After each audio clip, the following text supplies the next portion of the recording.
These are real 911 calls, disturbing, mysterious, and true. Each story will send chills down your spine and slowly drift you into sleep. This story is completely free. We don't put any ads, which means we don't earn anything from these videos. All we ask is one small favor. Please subscribe to our channel and give this video a like. It's free for you, but it gives us the motivation to keep making more real police stories every night. Also, tell us in the comments which city are you watching from and what time is it right now. We love reading your messages. Now, let's begin the story. Story number 1. I was a deputy in a small county in the Midwest when this happened. My shift ran from 1,800 to 0600, and I was the closest unit to an old state road that curved out past the river, where the addresses start getting long and the mailboxes lean. It was November, air like a sheet of glass. I remember because the heat in the cruiser chirped when it kicked on, and my breath made a cloud against the side window. At 2:14, dispatch put out a 911 open line. They called it out flat, no drama. Unit 24, open line. Phase 2 hit near Old Quarry Road and County 17, radius 50 meters. Silent call, female whisper, line still open. I acknowledged, turned onto 17, and rolled it. Code 2. No lights. Out there, lights travel farther than sound. The roads were empty, a slow ribbon of frost, and centerline reflectors. I listened to the recording through my earpiece as I drove. Its standard dispatch patched the line into my MDT so I could hear what they were hearing. It was mostly room noise, the kind of silence that isn't silent, the sound floor of a house at night. Somewhere under it, a periodic beep, like a smoke alarm with a dying battery, one chirp every minute, and then a voice. Not a scream, not even an urgent call. Just a flat whisper that could have been right next to the phone or across a room. I'm here. Dispatch tried a callback. It rang. We heard the ring on the open line too, which meant the phone was hearing itself. No answer. Unit 24, your ping updated, dispatch said. It's landing on a structure Harper address. Be advised, we've had false alarms there in the past. Vacant per tax records. The Harper place was a farmhouse that never shook off its outline even after the auction signs wore out. Tall roof line, porch that sagged toward the road, a line of bare trees like a fence of fingers. The bank had taken it a couple years earlier, and it sat in that half-life some properties do. Not enough reason to fix it, not enough reason to tear it down. I'd been out there twice, once for a report of lights inside. It was kids with flashlights. And once when a neighbor thought he heard glass. There was no power to the house then. It was cold even in August. A kind of long cold that never leaves wood once it chooses it. I turned down the long gravel and killed my headlights a house length out. The moon took over. The house stood there like it always did, windows black, porch rail missing sections. No vehicles. No tracks I could see in the crunch. I let the engine idle and listened. The open line rested in my right ear and the radio sat in my left. It's a strange thing to stand outside a place and hear its inside live in your head. The beep sounded again, one chirp, clean, and then the faintest rope of a whisper, a word you could take 3 different ways. It could have been help, but it could have been here. It could have been, hey, dispatch 24, I said, keeping my voice level. Can you confirm the device? We talking landline or cellular? Cellular. Deactivated SIM, 911, only service. Phase 2 radius just tightened to 30 meters. Still the Harper structure. Deactivated cells can still call 911. You learned that early. They'll connect if they can find a tower. It also means you can't easily call them back. And the number looks like a string of zeros on the CAD. Whoever was in there, if anyone, had a little island to talk to but not to receive anything from us. I walked up the porch, boots careful on the boards, announced, and knocked with the flat of my hand. Sheriff's office. The sound went into the house and came back dull. A beat later, the chirp beeped on the line, and this is where my mind does a thing. My own knock sounded in my ear half a second late, like it had bounced around the room before getting to the phone and then into dispatch. It's mundane and explainable, but out there it felt like my voice had slipped ahead of me. I tried the knob. It moved a little and stuck against the deadbolt. The sidelight glass had a star crack through one pane, a spider web that looked old. I angled my flashlight in. but all I could see was the edge of a hallway and the corner of a picture frame still hanging on a nail where a wall had stayed stubborn. I asked for another unit. 24 to 23, you cleared ahead this way? Copy. I'm en route from town, my partner said. 10 minutes. I told dispatch I'd hold the perimeter, and I walked the porch around to the side. The house had a mudroom door that bulged a little from weather. It was latched with a chain on the inside. I could see the shadow of it through the gap. The windows wore their dust like a second curtain. On the open line, the chirp came again, and under it a small bump sound. Not footsteps. Not heavy. A sound you could ignore unless you were already invested. Just a noise that said furniture shifts when no one is in a room. Hello? I said again, softer. If you can hear me, come to the door and tell me your name. On the line. No breath this time. Just the whisper again. Not a name. A location. Up. It made me feel ridiculous and deeply awake at the same time. I've been on plenty of calls where the caller is not a reliable narrator, people intoxicated, confused, scared, but there's a quality to certain words that bypasses whatever part of you wants to be clever. I told dispatch to keep the line open and let the caller know we were outside. When 23 pulled in, his headlights threw our shapes up the side of the house. He's younger than me by a few years. Still had that speed in his voice that I'd mostly replaced with patience. He walked up quiet, took one look at the lock and at me, and nodded. You hear it? He asked, tapping his ear where the earpiece sits. Yeah. Smoke alarm and a whisper. Sounds like it's upstairs. He tried the side door too, pressed his shoulder to the sagging wood. No flex. Any windows back? We walked the exterior. The night had that hollow feeling, like it had been emptied to make room for our steps. Behind the house was a small field, some fallen orchard trees, and the start of the woods. No fresh tire tracks. No footprints I could make out, just the general scuff of wind and time. Dispatch to 24 and 23, be advised. The device is still pinging. It moved barely. Now shows farther west by about 12 feet. Copy, I said, and looked at the house like it had breathed. We made entry through the front door after I got permission. Exigent? Possible? Medical? I told dispatch, and called it out loud for the house's benefit. We set a wedge and worked the deadbolt with a small spreader from 23's kit so we wouldn't damage more than necessary. The door gave with a sound like it had been waiting to. Inside smelled like old paper and cold. The kind of cold that sits low and rises when you start moving around. My beam found the hallway, a staircase straight ahead, rooms to the left and right, sheets draped over a couch, and an armchair made shapes where no shapes should be. Dust rose in a slow galaxy behind every step. The chirp happened again, closer now. A smoke alarm somewhere on the second floor said its lonely syllable. I announced again. Sheriff's office. Call out. My own voice sounded like it belonged to the house now. Like it was part of the original materials. We cleared the ground floor. Kitchen with an old rotary clock still on the wall. A sunroom with a long table. No signs anyone had been there recently. No wet prints, no cups, no smell of a recent cigarette. But up the stairs there was a feeling like a hallway in a hotel you've walked down before in a dream. The stairs creaked in polite order as we went up, 12 steps, banisters smooth from years. Halfway up, my radio gave a little sizzle of interference, and then the open line sharpened in my ear. The whisper again. Not quite the same. This time it said, distinctly, turn.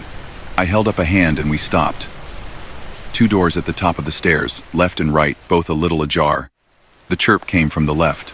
We cleared the right first bedroom.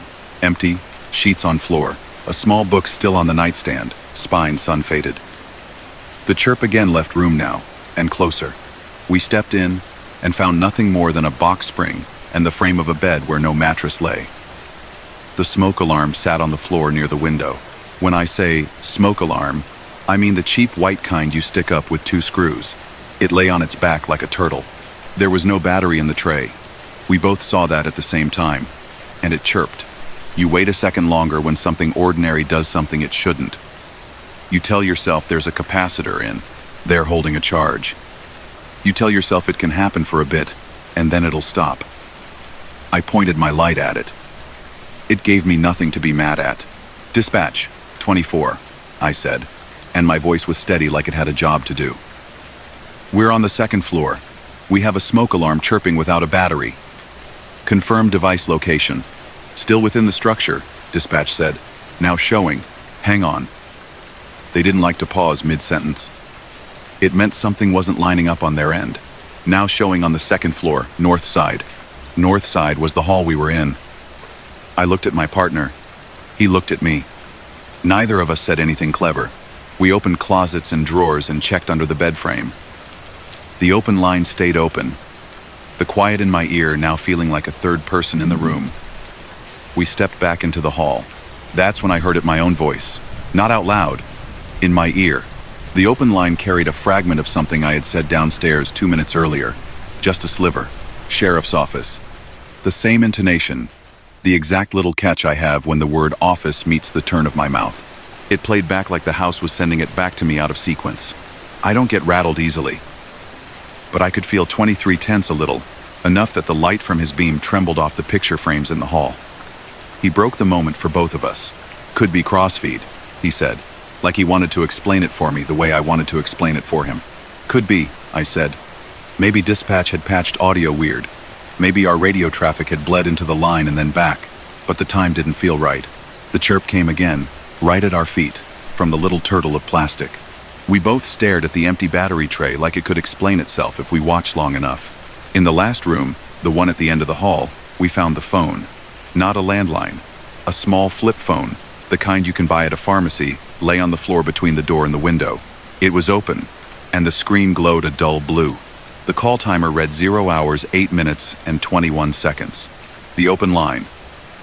I had been hearing the room we were standing in. I knelt and looked at the phone. The SIM cover was off, and the SIM was gone. That part didn't matter. 911 works without a SIM. The battery was at 1 bar. The microphone hole at the bottom had a little fuzz around it. Nothing forensics would care about. Just a phone someone could have used and left. "Hello?" I said into it. "Because what else do you do?" The line in my ear responded to me speaking in the room. The call timer ticked up. "Dispatch," I said. "We've located the device upstairs. We've got a small flip phone, 911, only active call. No visible owner. House is otherwise clear. Can you advise on the voice we heard?" 17. "Copy," dispatch said, and then corrected themselves. 24. "Copy." We've recorded 2 instances of a whisper on the line saying, "I'm here," and 1 instance saying, "Up." No other voice confirmed. "We heard your knock. We heard your stair climb." The timestamps show the knock was recorded approximately 38 seconds before you reported making entry. I put my hand on the banister. It felt like wood. The dates didn't care what my hand felt. "Say again. Your knock came through on the line before you made entry by 38 seconds, dispatch said, and I could hear their caution, the care not to make a thing. Could be tower delay or buffering. We both knew those delays exist, but it felt wrong in my chest. It felt like hearing your own name said in a crowd by no one you can see. I told 23 to bag the phone. He did it slow and neat. The chirp came again at our feet. The batteryless smoke alarm chirped like it would. We stayed upstairs a while longer to make sure no one was there. The air got colder the longer we stood. It shouldn't work that way, but it did. When we went back down, I saw the picture frame I'd noticed through the sidelight earlier. It was an old family photo from a long time ago, sun bleached so the faces were soft. The glass had a hairline crack from corner to corner. My light found it and followed it. I hung back a second, looking at those faces that probably didn't live here anymore in any sense. If you've ever walked through a house you know no one's coming back to, you know the feeling. We cleared the porch, sealed the door as best we could, and left a notice on the glass for the bank. Out by the gravel, stars had shifted. Not a lot. A few inches by my windshield visor. Timed as that when you stand in one place too long. We wrote it up as an open line 911 with no contact. Property checked and secured. Device recovered. The report reads, like a lot of reports.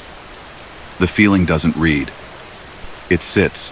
In the morning, after shift, I stopped by the comm center because I wanted to hear the audio clean. Dispatchers are good people. They don't roll their eyes when you ask to listen to something again. We queued up the call. The beep was clear, like it had been with us. The whisper was there, exactly as I'd heard it, and the knock my knock came through before we called in the breach of the door by just enough that my skin decided it mattered. When I knocked again in the audio later, it lined up with the time we were upstairs, not the time we were actually downstairs. If I were building a horror story out of this, I'd tell you there were voices calling us by name or footsteps that kept perfect time with our heartbeats. None of that happened. We heard a few words that didn't come from any of us, and a chirp that didn't have a battery and a room that recorded our knock before we made it. We sent the phone to evidence. It had no owner ID we could find. It had no text history, no call log other than the 911. Battery died in the bag, and we left it alone after that. The property notice went unanswered. The bank eventually boarded the house, and, a year later, it was torn down. People will say things when a place like that goes. Finally, they'll say and mean something beyond a structure. I still get calls out on 17. Deer strikes, a mailbox taken out by a truck that didn't stop, a welfare check on a man who decided he wanted to live in his car for a while. Once or twice, on a fog night, the radio will get that same little sizzle it made on the stairs, and I'll think of the knock that didn't wait for me and the voice that said up when I was still in the yard. If you're looking for an explanation, I don't have one that fits clean. I've been in rooms where the air feels thin and rooms that feel crowded when they're empty, and sometimes it's just wiring and weather and the way sound moves. But this one has followed me into more nights than it should. And if you hear a little chirp in your house, middle of the night, and you take the battery out and it chirps again, you'll think of me. We'll be awake together for one extra minute, listening for a word we might have missed the first time. Story number 2. I'm a constable with the Met. Back then I was on an immediate response team out of a Southeast BCU, nights, 2000, 200 to 0700. If you've ever worked London at that hour, you'll know the light sodium orange reflected off wet tarmac, a drizzle that can't decide if it's rain or mist. Foxes trotting along the curb like they pay council tax. Our airwave sets buzzed with the usual domestics, suspicious vehicles, a missing person near a station. Nothing that makes you slow down the way this did. At 1:26, Control put out a grade 1, silent 999 from a mobile. The BT operator had used silent solution caller pressed 55, which means they can't speak but need police. Advanced mobile location put the handset inside a high-rise called Hornhouse, a mid-60 seconds tower several streets of estate apart from any green. AML said level between 45 and 50 meters above ground. If you know those blocks, that's around floor 15, depending on where you're measuring from. I took it with my crewmate, PC Khan. We call each other by surname on the radio, but in the car, you're just two people trying to keep it simple. Blue, please, I said, and Khan hit the lights. You try not to write a film in your head on the way a victim whispering in a cupboard, a suspect listening. You sit with the facts. Silent 55. AML. In a tower block. Late hour. There's urgency, and then there's hurry. One gets you there. The other makes you make mistakes. Control came back over airwave. India 49. BT operator remains on the line. Caller is tapping but not speaking. We have 2 taps when asked if they're alone, 1 tap when asked if suspect is present. No response to further questions. Line is still live. AML shows slight drift between 45 and 47 meters. 4. 9. Received, I said. Make it a containment. Notify London Fire for lift access if needed. Any previous at the location? Stand by. CAD shows 3 previous silent 999 seconds in the last year from the block. 2 unfounded. 1 confirmed domestic from a different flat. Concierge available. No reports of ongoing parties or disturbances. We rolled into Hornhouse 3 minutes later. The forecourt was a slice of concrete and stray shopping trolleys. A moped was parked at the fire route as if it owned the place. CCTV domes surveyed everything and nothing. You can tell a lot about a block by the way it smells when you step into the lobby. This one was bleach and something electrical that runs hot. A lone notice board had a month-old poster about stairwell painting. Someone had written sorry in biro next to it. Apology to no one in particular. The concierge was awake behind a glass partition, a radio on low by his elbow. He looked relieved when we came in, and reached for a drawer where the master keys live. I showed warrant cards, and asked the usual. Any calls, any arguments, any guests you weren't happy with, any flats empty or void? He shook his head. Nothing up there tonight. Lift's been in and out. The top floors have a funny corridor half floor between 15 and 16. Don't ask me why. They call it 15. A. Any flats unoccupied? Couple voids on 10 and 14, he said, flipping through a chart that was laminated 2 years ago and penciled since. 15's all tenanted. Khan checked with control for flat numbers on any previous calls. Nothing matched the AML dot exactly. The tower was made in that split-level way where your feet forget if they're even. One lift shuddered and arrived eventually. We got in. I pushed 15. We rode up with a corner mirror watching us. You can hear people's lives pass at night TVs. Someone practicing a scale on a sax, the muffled call of a baby briefly awake before the adult shh smothers it back to sleep. On the ride, BT kept the caller on and control patched short updates. Caller is responding with taps only. One tap now when asked if they're safe to speak. We're keeping them on the line. Lift doors opened onto 15. Beige paint. Vinegar from someone's fish and chips seeping through a door seam. Motion sensor lights came on a second late, leaving us in a moment of dim that feels longer than it is. AML pushed an update. India 49, AML, now reads 48 meters, between 15 and 16. 15. A match's height, if you have such. We did. 15A was a half flight up, a short landing with 3 doors, and a window looking out over a city that was all roofs and orange shine. The doors were numbered 1,531, 1,533, and because estate maths has its own logic, 1,539.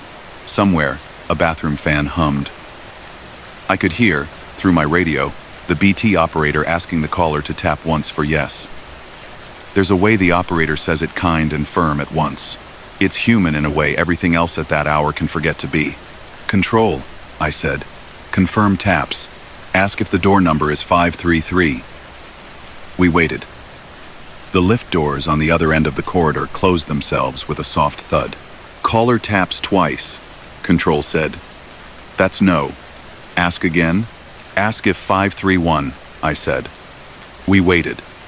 Silence is a heavy thing when you attach it to options. Caller taps twice again. That's no. Khan looked at the third door. 539. He didn't say it. He just looked. The paint on 1,539 was the same as the other two, but the number was newer, shinier. The metal was colder when my knuckles touched it. I knocked. Police. If you're the person who dialed 999, come to the door. You keep your voice even. You promise something with your tone. You can't write down in any policy. Control said, we have a tap one. That's yes. We knocked again, then listened for anything at all inside. The building fed us its default noise. Plumbing, a TV 2 floors down falling into the laughter track. Then a sound, a single knock from inside, in reply, or something like it. Not at the door, somewhere farther back. I couldn't tell. You learn to mistrust sound location in concrete corridors. Police, I said again. We can help you. If you can't speak, put a hand on the latch. Nothing moved. The peephole was dark. Control. Ask if they want us to force. We waited. And I imagined the BT operator, miles away at a desk, eye on a screen, and finger over a key, holding a phone to a shoulder, speaking softly to a stranger.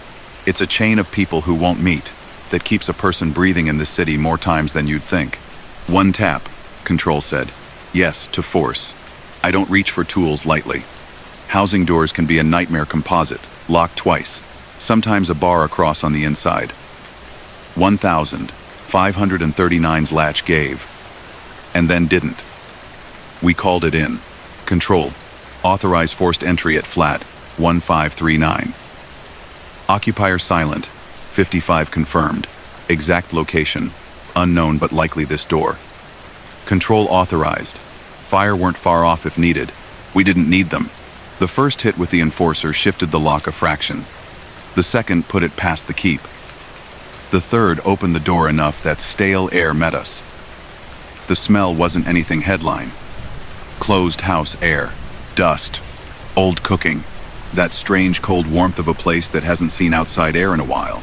Police, I called. Hello. I waited. You don't rush into unknown rooms at night for sport. You do it like you're stepping into someone's idea of a room. The hallway was short. A shoe rack with no shoes, no pictures. The carpet had that thin feel underfoot, like the underlay had lost a fight with all the people who'd walked that way. The lounge on the left had a sofa in a shape that suggested a sofa under a throw.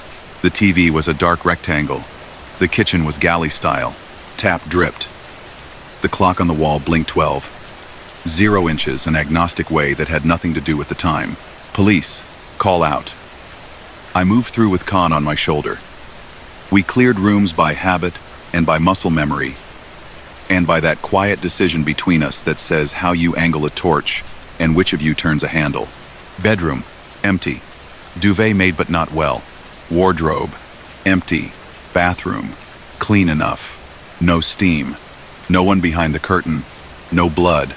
Nothing dramatic, which is when it gets stranger, because the phone line in my ear hadn't gone dead. BT still had someone. Control, I said. Flat 1539 appears empty. No obvious signs of struggle. Lights off. We have no persons present. I angled my torch at a small table by the window. 2 mugs sat there, turned upside down to keep dust out, or to keep something in. I don't know. It's a habit some people have. Stand by, Control said. Operator reports taps continuing. They can hear you. Caller is not with you. AML has drifted to 50 meters. That's higher. The operator's voice relayed through Control, and it made my scalp tighten the way cold does when you go from heat to night. Higher? I said. There was no 16 labeled here. There was 15A, and above that, a service floor that exists only when the fire brigade needs to tell you not to put your bins by a dry riser. I looked up. Concrete ceiling. I looked to the window. The city didn't care about our confusion. We backed out and checked the 2 other doors on the half landing. 1,000, 531, and 1,533 were quiet and unremarkable from the outside. No sound of breathing, no TV. I put my ear to 1,531 as far as health and safety would let me. I could just make out a ticking clock or a watch.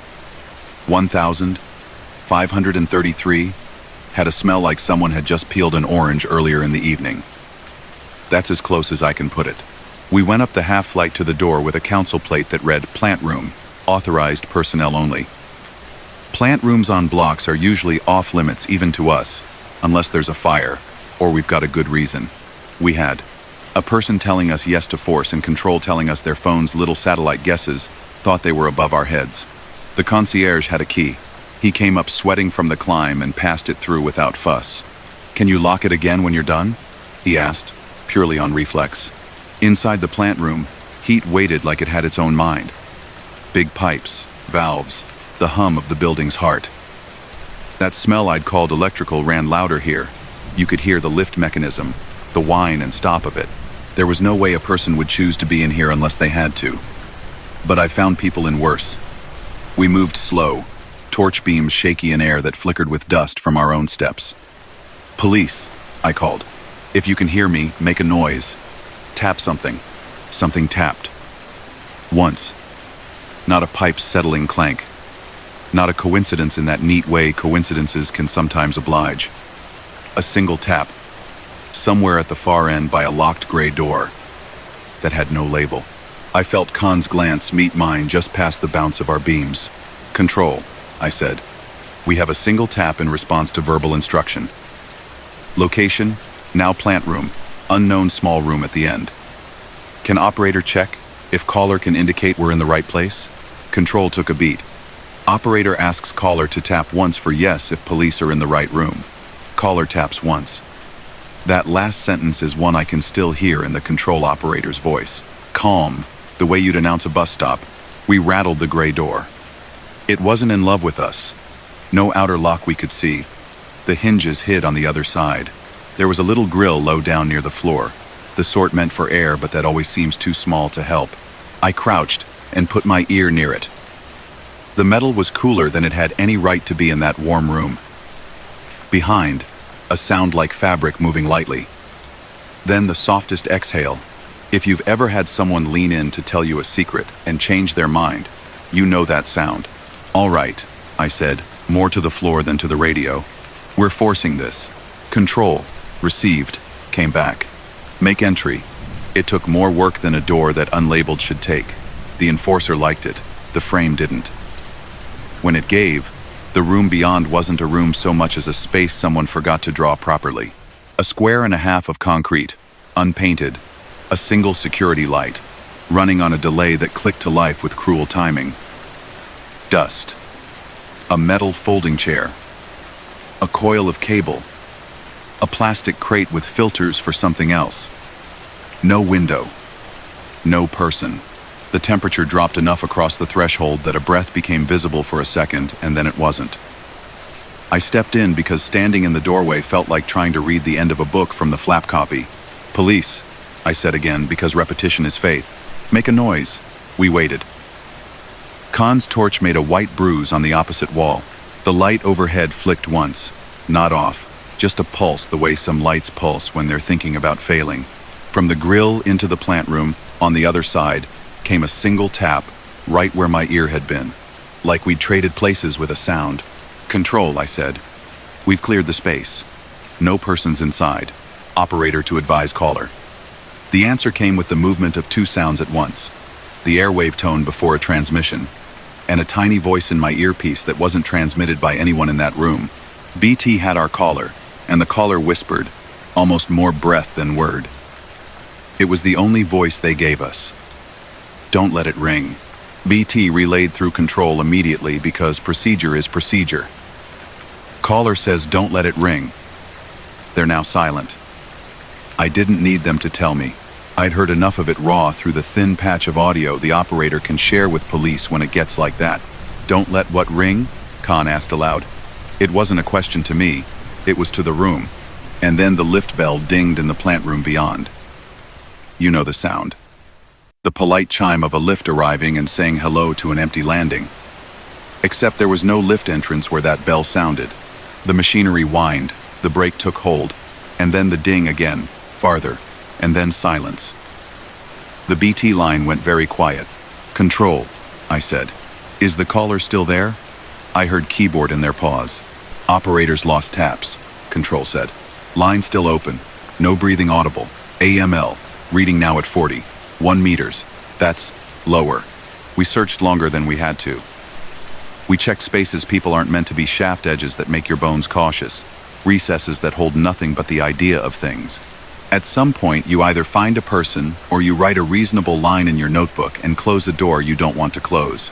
We resecured the plant room, logged the force, and made contact with occupants on 15A. No one had heard a scream. A man in 1533 said he'd heard a phone carry-on somewhere earlier, and when I asked what he meant, he waved his hand in a way that took in everything from the lift to the entire block and said, "You know how it is." "We do. Phones ring behind walls. You can't always say which wall is yours." Back at the station later, I listened to the 999 audio. BT are good like that. They let you hear what you put your hands into. The operator spoke steady. "If you can't talk, tap the handset. 1 for yes, 2 for no." There were taps, neat and careful, not frantic. When asked if they were behind a locked door, 1 tap. When asked if they were alone, 2. When asked if we were at the right flat, 1. That little yes made me feel sick and grateful in equal measure. Then the soft intake of breath and the line of a word that the operator only caught half. "Don't let it." And then the lift bell, audible through the phone like someone had pressed it next to the microphone. Except we weren't near a lift. Not that one. Not that floor. The AML drifted around the building like a moth. Stairwell. Corridor. Somewhere it thought was nothing, and somewhere it thought was a place that didn't have a number. If you stare at a map long enough, your brain will invent roads. AML feels like that when it's tired. We got another silent 55 2 nights later from the same tower. Same AML, same taps. We were already nearby, already half expecting Hornhouse's lobby to do that thing where it breathes in when you open the door. The concierge looked at us like he'd hoped not to see us again so soon. The bell from the lift chimed once when we hit 15A and then again, a floor we weren't on. We didn't force a door that time. We stood in the corridor and listened to the phone we couldn't see do its little brave taps in someone else's ear. The operator asked the caller to hum, if they could, to help us locate the flat. A suggestion to imagine the sound of a song and let the breath carry it. What came over the line was as soft as sleep, a tuneless near sound, like a fingernail along fabric.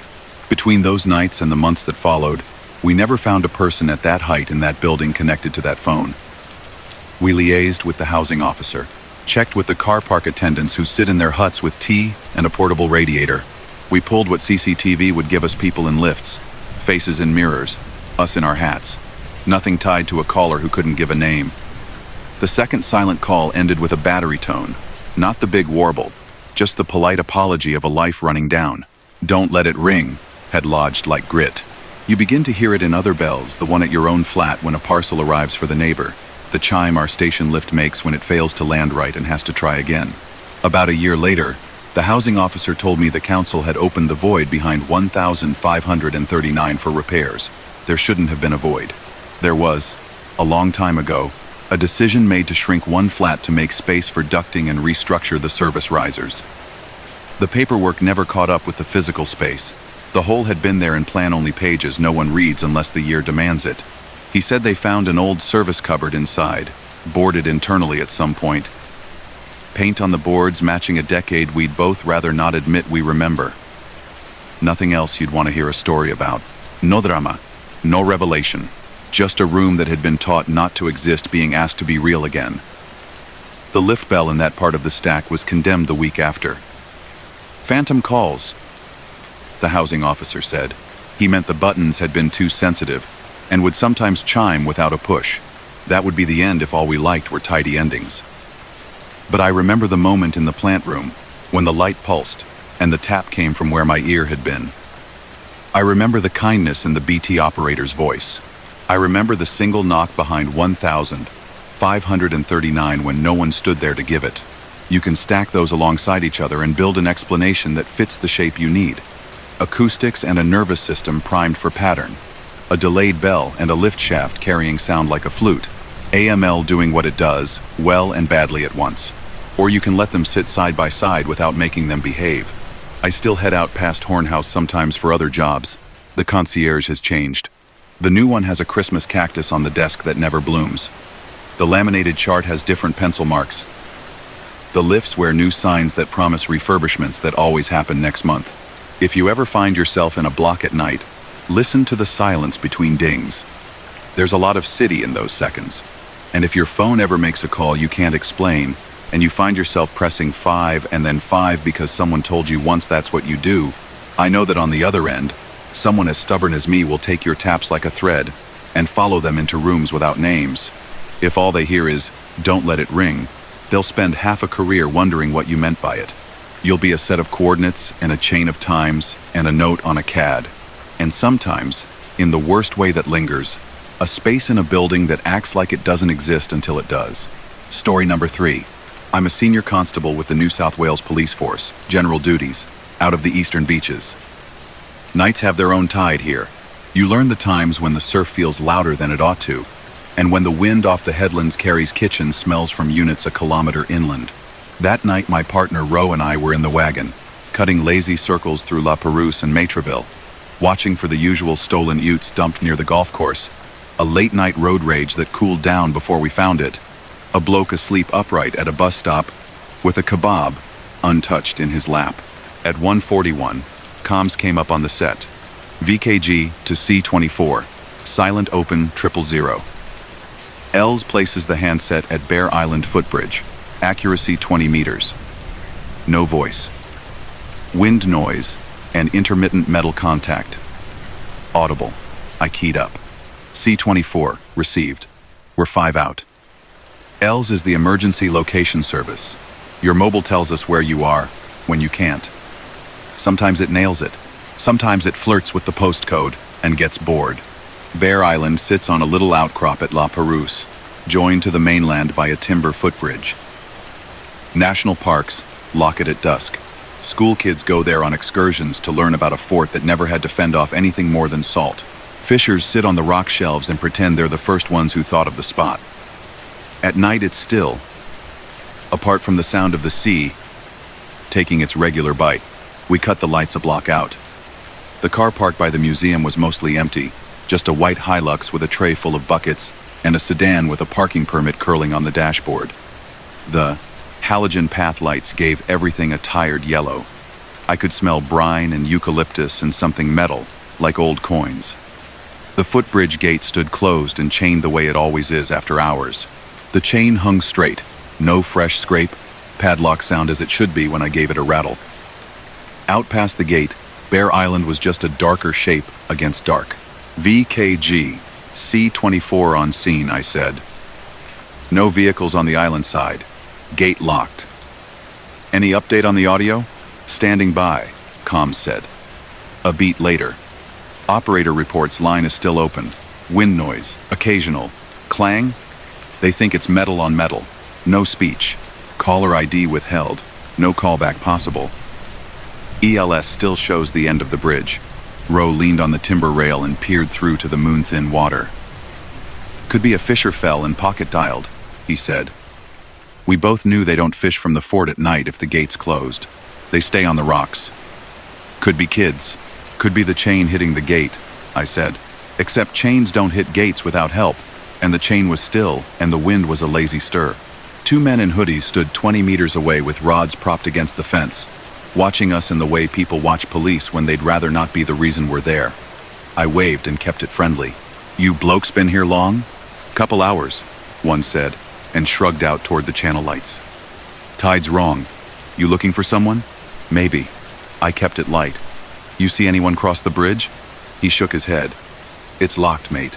You can always count on someone to inform you of lock status when you have the key ring in your hand. We called national parks. The after-hours ranger for the area is a woman named Kay, who knows that if cops call this late, you want it to be for a wallaby stuck in a fence and not what it feels like. She said she was 20 minutes out, keys in the ute. While we waited, comms patched us a slice of the 000 audio. It comes thin and tinny over the set, like a voice through a bottle, but you get the idea. Wind hissed. Beneath it, an uneven sound that could have been the bridge chain tapping the gate. Tap, tap, long pause, tap. If you weren't invested, you'd call it weather and forget you heard it. Operators asking the caller to cough or tap if they can hear, comms said. No response. L's drift now places the device 5 meters east. Still the bridge. Rowe and I took turns listening under the chain for anything that might be a voice. It's a ridiculous thing we do, putting an ear to cold metal like the chain might have a throat. The chain had nothing to say. The only other sound was the low toll of a bell buoy way off, the kind you only register if the night hands it to you. Kay pulled in with the NPWS Land Cruiser at 2.5, hair in a sleek ponytail and the kind of jacket that makes more noise than it gives warmth. You'll sign the key log after, she said, a joke no one needed to get. We walked to the gate together, and she undid the padlock. The chain fell into her hand with a polite clink, no drama. It was heavier than it looked. We crossed the footbridge in a slow line, me, then Rowe, then Kay, keeping step because wood has a rhythm and you don't want to be the one to get it wrong. The sea slopped and retreated under us, and the timbers made that compacted dust sound they make when a lot of shoes have gone and come, and none of them belonging to now. The fort ahead held its breath. Police, I called. Not loud, just enough to let my own voice be the familiar in the arrangement. If you're the person who called 000, call out. We got the version of silence that comes back like you expected it to. The door to the casemate level was shut, bolted from outside the way it is at night. Kay undid it. The inside had that hollow cold you can taste. Salt and stone and the memory of fire. We went in on torches. Old polished timber floors, arched brick corridors, the gun ports like eyes that learned how to look without seeing. You imagine footsteps from 100 years ago, and then you remind yourself yours are the only ones making noise. VKG C24, I said.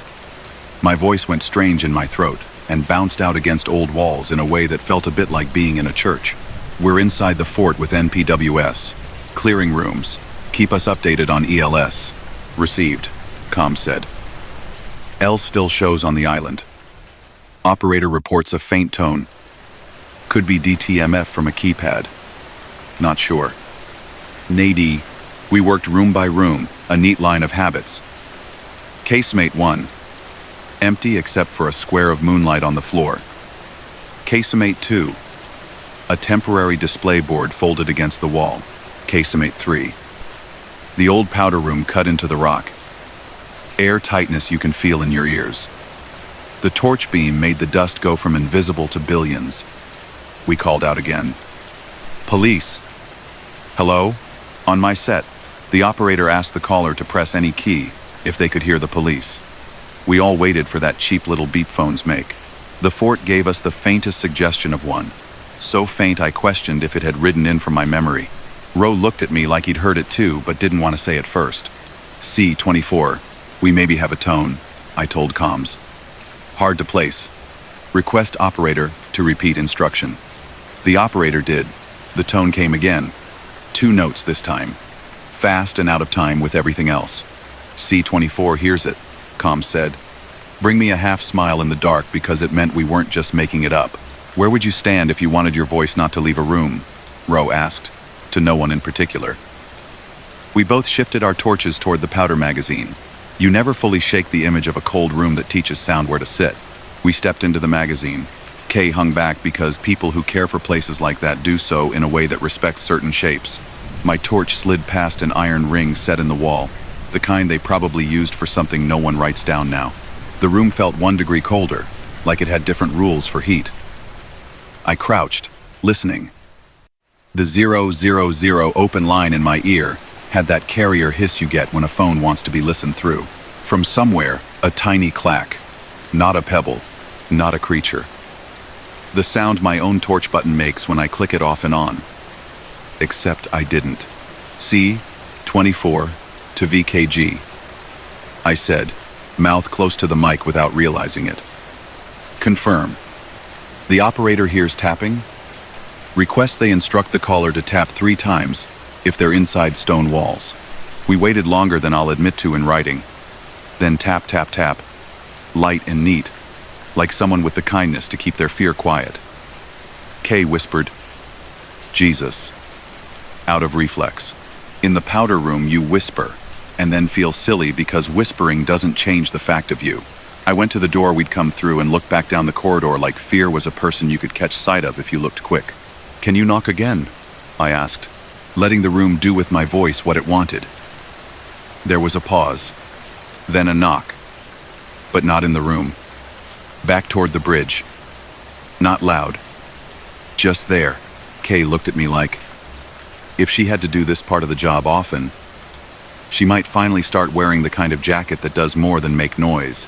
VKG update on ELS, I said. L's drift now places the device on the bridge itself, comm said. We know that's impossible because you're inside, but that's what it says. Their voice did that tight thing good comms officers do, not to scare you, but to avoid being accused later of underselling. Phones move on maps after they stop being held still. The system thinks and rethinks. I know that. I told myself that. We cleared the rest of the casemate level. In one room, a tourist audio box sat on its stand with a tap to hear more sticker. The power LED was dark. I caught my torch against it anyway and hoped for nothing. It gave me nothing. We went outside to the parade ground. The fort's silhouette got friendlier under the stars. The bridge in the near distance offered its line back to the lights of the car park. If you can hear us, come to the sound of our voices, I called. Wind took my words and put them somewhere out past the breakers. In my ear, the operator said a sentence I still hear. We advised the caller that police are now outside. Then the faintest response that wasn't a voice but was the intention of one. A breath like someone trying not to make one. The open line clipped it off. Phones are rude that way. We stepped onto the bridge again. The timbers made their agreement noises. Halfway over, Ro stopped. Feel that? He asked. Feel what? He lifted his boot and set it down, heel then toe. The thrumming under the bridge's boards changed, like when a second person steps onto a hollow stage behind you. I panned the torch along the rails. No one. To our left, the water moved like muscle. To our right, the dark was just dark. VKG, I said. Our position is mid-bridge. Do we still have the line? I wanted the voice of someone in a climate-controlled room a few suburbs away to keep me pinned to the part of reality with stationary. Line still open, comm said. Operator notes new audio bell twice at distance. You hearing that? We were. The buoy tolled further out. 2 close notes like it had decided to be helpful. The chain on the gate behind us gave a little kiss against the post, without wind to justify it. Could be thermal, I told myself. Like warmth and cold might explain. Everything if you let them. We crossed to the mainland. The fishers had gathered their rods in respectful quiet the way people do when something bigger than them might be happening and they don't want to crack it. In the car park, the old Telstra payphone next to the museum had a sticker on it that said its calls were free now, which is probably the nicest thing a piece of street furniture can do. The handset was on the cradle where it belonged. I picked it up and got a dial tone so polite I wanted to apologize to it. VKG, I said. Confirm. Was the call from a mobile? Confirmed, comm said. Emergency call person type. No CLI. No billing address. AML triggered. Not a payphone. K locked the gate again. The chain did its neat fall. We stood a while and let the night do its night business. In my ear, the operator's voice changed register, the way their voice does when they're filling in the end of a line and trying to be kind. 24. Operator advised line has dropped. No voice identified. Recording saved. We wrote it up as you would. Property check at Bear Island. NPWS notified. No persons located. Silent 000. ELS unreliable. You can make it all look tidy in the field on the report. Tidy is free. Sleep isn't. 2 nights later, we got another. 219. VKG to any Eastern Beaches unit. Silent 000. Bear Island footbridge again. Ro and I took it without looking at each other, because trying to rationalize who gets it is worse than going. There was fog this time, not cinema fog, just enough to make the path lights look many. The gate chain gave a little move before we touched it. We stood on the mainland side and listened, because sometimes the only difference between action and choice is waiting long enough to call one of them the other. The operator tried the same thing. Ask for a tap, ask for a cough. This time there was an answer that was more organized than the wind. 3 beeps, spaced, like someone pressing a keypad key with careful hands. Can you press the same key again? I asked out loud, committing to the absurdity of having a call and response with an invisible person through another invisible person. The beeps came again. Same tone, same rhythm. The buoy way out did its 2-note hello like it had dropped anchor under our eardrums. VKG, can operator ask if the caller can see lights? I said. A longer pause. Operator reports 1 beep for yes, comm said, playing along with a story we all wanted to end with a body attached to a name attached to an address. Ask them if they can see us, I said. 1 beep for yes. We waited. Nothing. The chain gave a tiny tap-like time, staggering. We checked the fort again with Kay and her keys. Inside, the powder room air sat like it had never moved, and never would. I left the others on the parade ground and walked the bridge alone, stopping where we'd felt the extra step. The boards were themselves. My own breath ran out ahead of me in time with the water under the planks. When I got to the mainland, my sergeant called my mobile. You right? Yeah, I said. I don't have the right word for the sound a chain makes when it moves because a story wants it to. You'll get creative in the report, he said, and hung up because he'd bought me exactly as much time as compassion buys, and not an ounce more. That's good supervision. Weeks later, we got a call from National Parks.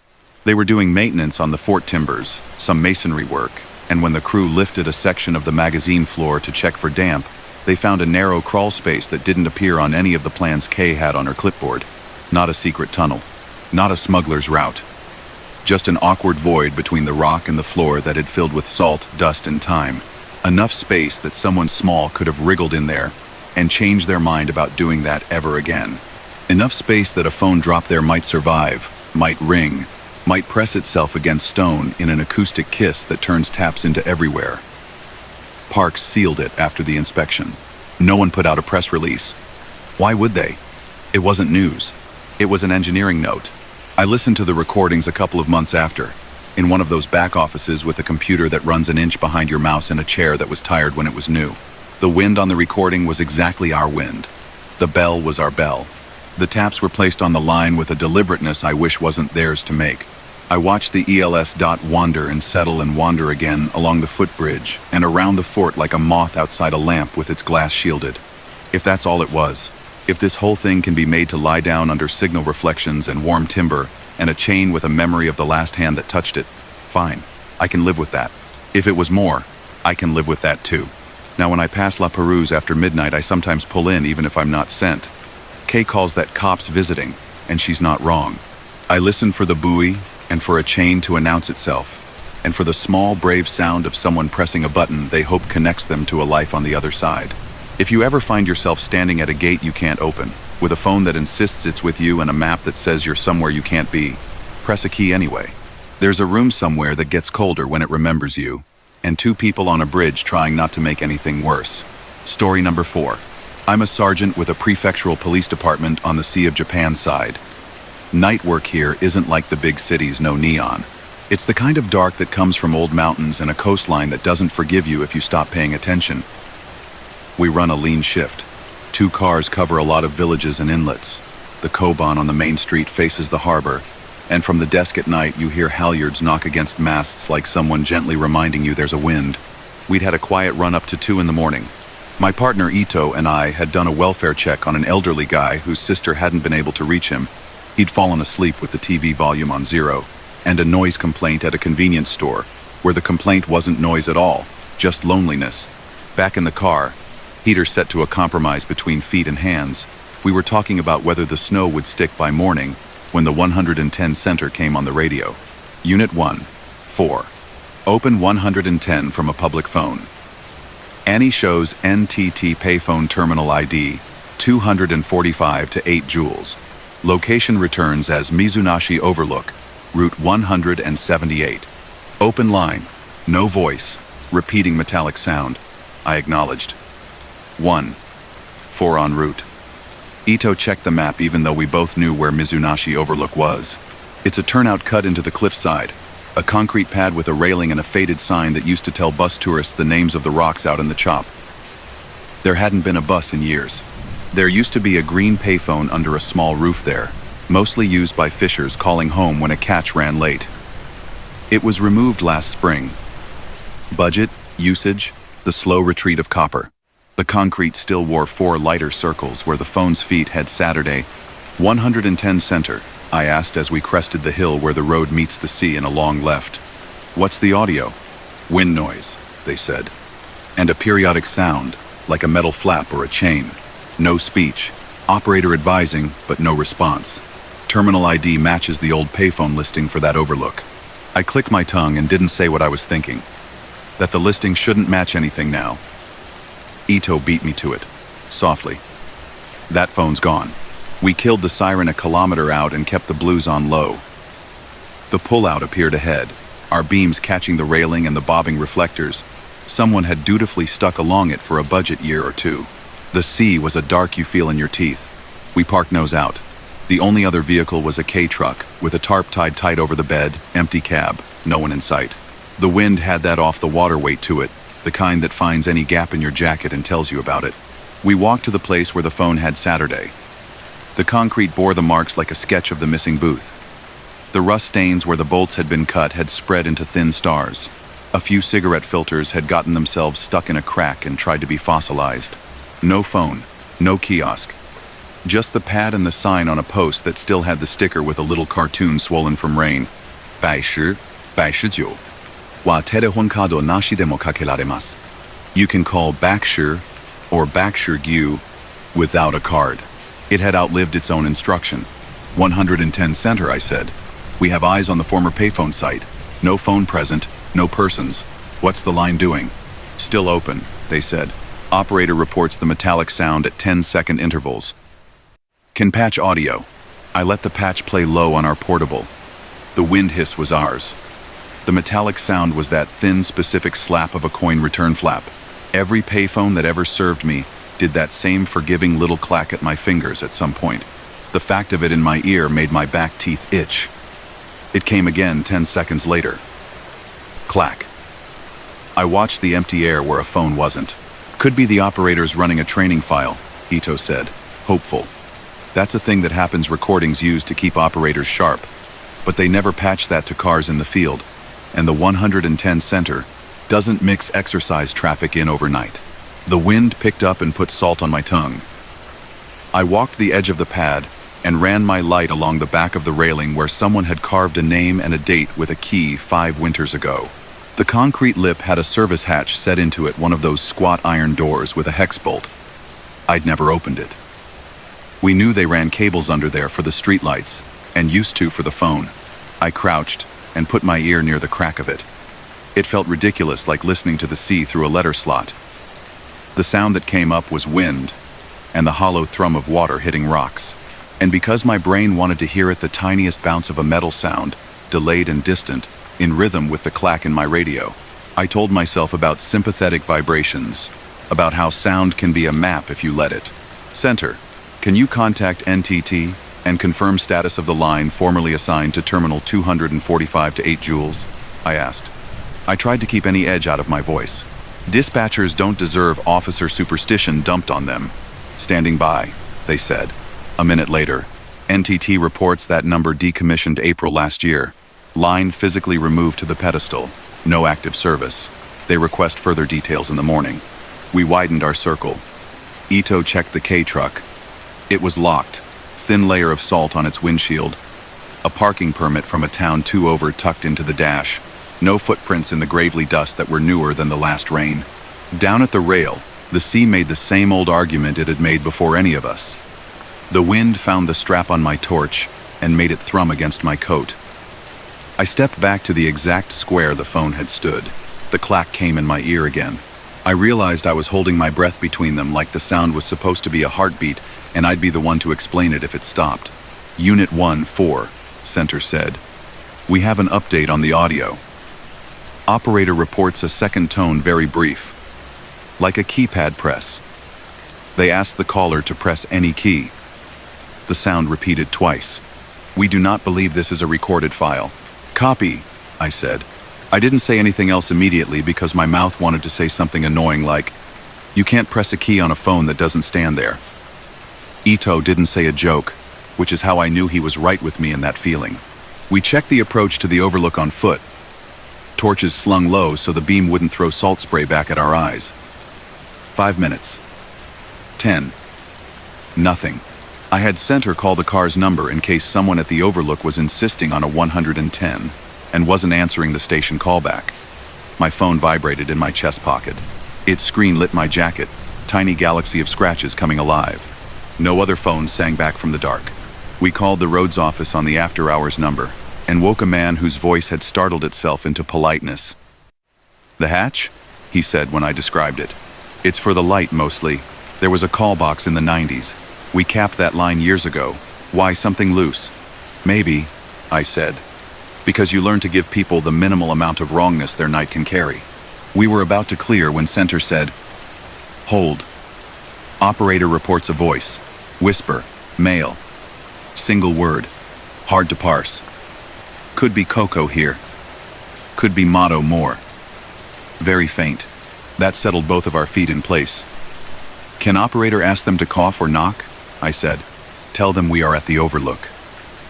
It felt absurd, and if you're thinking this whole job is absurd at night, you'd be right, and still miss the part where people keep being rescued by absurd things working. We waited, the sea taking care of the more immediate sounds. Then, a small knock came through the open line, tinny and not attached to any location in my ear. 10 seconds later, the coin return flap clacked again like a punctuation mark. Center, I said. Log that as a knock. We have no sound source visible. Request NTT to advise whether a loop fault could simulate an off-hook condition and dial 110. I heard the dispatcher breathe out and knew she was smiling in that way that says thank you for saying something that sounds like a reason. NTT says anything is possible, she said a minute later. with a tiny apology in her voice that wasn't for me. We ended that one as no suspect, no victim, unknown trouble. The operator saved the audio. We wrote the CAD tidy and promised ourselves we'd forget about it in favor of sleep. I slept fine that day. 2 nights later, the 110 center called again, and all the tidy writing got undone. Unit 1. 4, open 110, same terminal ID. Audio, wind, metallic clack at irregular intervals, possible public address chime in the background. They patched the audio immediately. In among the wind and the flap clack came 2 chimes like the opening notes of the disaster radio the town uses to announce late typhoons and farmers markets at the temple. The chime that usually rings at 5 in the afternoon to tell kids to head home. It was 2 in the morning. Ito's eyebrows put a question mark over his face. Bosai Wireless? He said. The nearest loudspeaker was back in town, a couple of kilometers behind us. The sound on the line wasn't strong. It was the way sound is if it's been told where to sit. It reached us in the ear, as if the receiver were cupping it. We went again. Same emptiness. Same sea. Koban coffee sweating through our veins without our permission. On the pad, the wind was lazier, the kind that comes in and sighs out like an old dog repositioning. The hatch sat in the concrete like it didn't know it could be a suspect. We called for permission and put a wrench on the hex. Rust gave like an old man giving you the good chair. The hatch lifted, and a damp breath came up from the space below. A meter or so of crawl space ran under the lip of the overlook, concrete, salt scars, spider silk that had outlived its architect. The telephone conduit lay there terminated in a capped metal box. The box had an access plate, 4 screws. The old phone cable 2 twisted pairs and a memory disappeared into it and didn't come out. Ito crouched with his torch edge on like surgeons do and peered in. No phone, he said, answering a question I hadn't asked because I knew the answer. He put his ear to the space because, of course, I'm not the only one who does ridiculous things at night. He swung a knuckle lightly against the access box. The radio in my shoulder let me hear a tiny knock with a half-second delay. We both froze and did the thing where you look at a person and both of your eyes confirm that you are in the same reality at the same time. That could be a coincidence, he said. It could, I said. He tapped again. Same light touch. The radio gave me the knockback, the timing just off enough to call attention to itself. The coin return flap clacked on the line, as if bored with us. Center, I said. Be advised our knocks are coming back through the open line with minor delay. Operator to confirm origin. They can hear a knock, the dispatcher said, careful and steady. They ask if you would knock 3 times.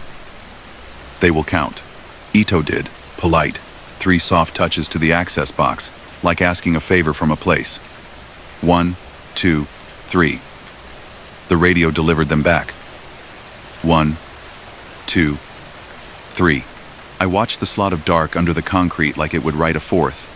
Operator counted 3, Center said. They cannot identify location. They hear wind as you do. We put the hatch back and a stone on top of it, because sometimes you do little gestures that mean nothing and everything, and we stood at the rail like people at a wake. The sea, which never promises you anything you can take home, made no comment. I went to the technical staff at NTT the next afternoon, after my head gave up on sleeping. They wear a different kind of uniform, but it's uniform all the same. Reflective strips, hard hat, a lanyard with a card that says they're allowed to be where wires live. A man named Mori pulled the file on that terminal ID. The paper smelled like old toner. We pulled the set, he said, and flipped to a photo of the kiosk lying on its side in the back of a truck like a whale half as good as the sea. We capped the line at the pedestal and removed jumpers in the exchange rack. There is no path for a call. If a call were still happening, it would require a bridge we didn't make. What about the number? I asked. He showed me the exchange note that said the number now belonged to a test port on a shelf of equipment out in the main building in town. We put the old payphone numbers to test seats sometimes, he said. Not unkindly. Don't worry, the seats aren't haunted. He smiled because he hadn't come up the overlook in the wind at 2 in the morning. We got one more call that week. Same hour, same line.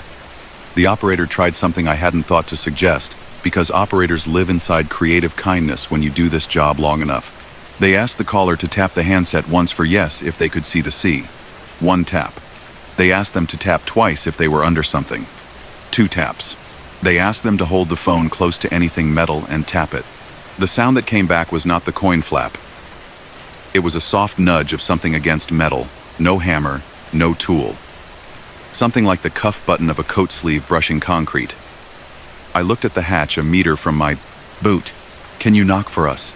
I asked, stupid and hopeful with my face toward the slot like it could make me honest. 2 knocks came through the radio, little and patient. Center called just after that to say the line had dropped. No farewell tone, no click, just less. The overlap of our wind and their wind went away like someone turned a page. We stood a little longer than anyone would have paid us to, and then we left, because leaving is part of the job too. A month later, the prefecture roads guys called to say they had a contractor out to redo the rail and pour new concrete at the overlook. They'd opened the service space to replace a corroded conduit. When they lifted the access box, they found the cable had been pulled at some point in the past and jammed back under the plate without being capped properly. Salt had crept into the copper and turned it into a set of brittle green whiskers. "You could get across," the foreman said, not meaning to put his fingers into my little worry. "Enough to make a phantom loop maybe. Enough to dial something if the wind kissed it right." He laughed when he said it. Not a cruel laugh. The laugh you make when you decide the world can be explained if you're patient. We closed the ticket. The overlook got a fresh coat of paint on the rail and a new sign with a cartoon squid to make you want to buy squid across the street. The hatch got a new bolt. The sea kept making the argument it makes. We didn't get another call from Terminal 245 to 8 Joules. Someone new at 110 Center took a job in the city. The operator who had asked the taps went on leave and sent a photo of a cat from a place that had no sea. I have the recording on a copy and evidence like we're meant to. When audit time came, I sat with it on an old desktop where the fans whined louder than the audio. You can hear what we heard. Wind. The clack you get from a coin return if you close your eyes and decide to be nostalgic. That little double chime the Bose speakers make in town before they tell you the farmer's market is sold out of daikon.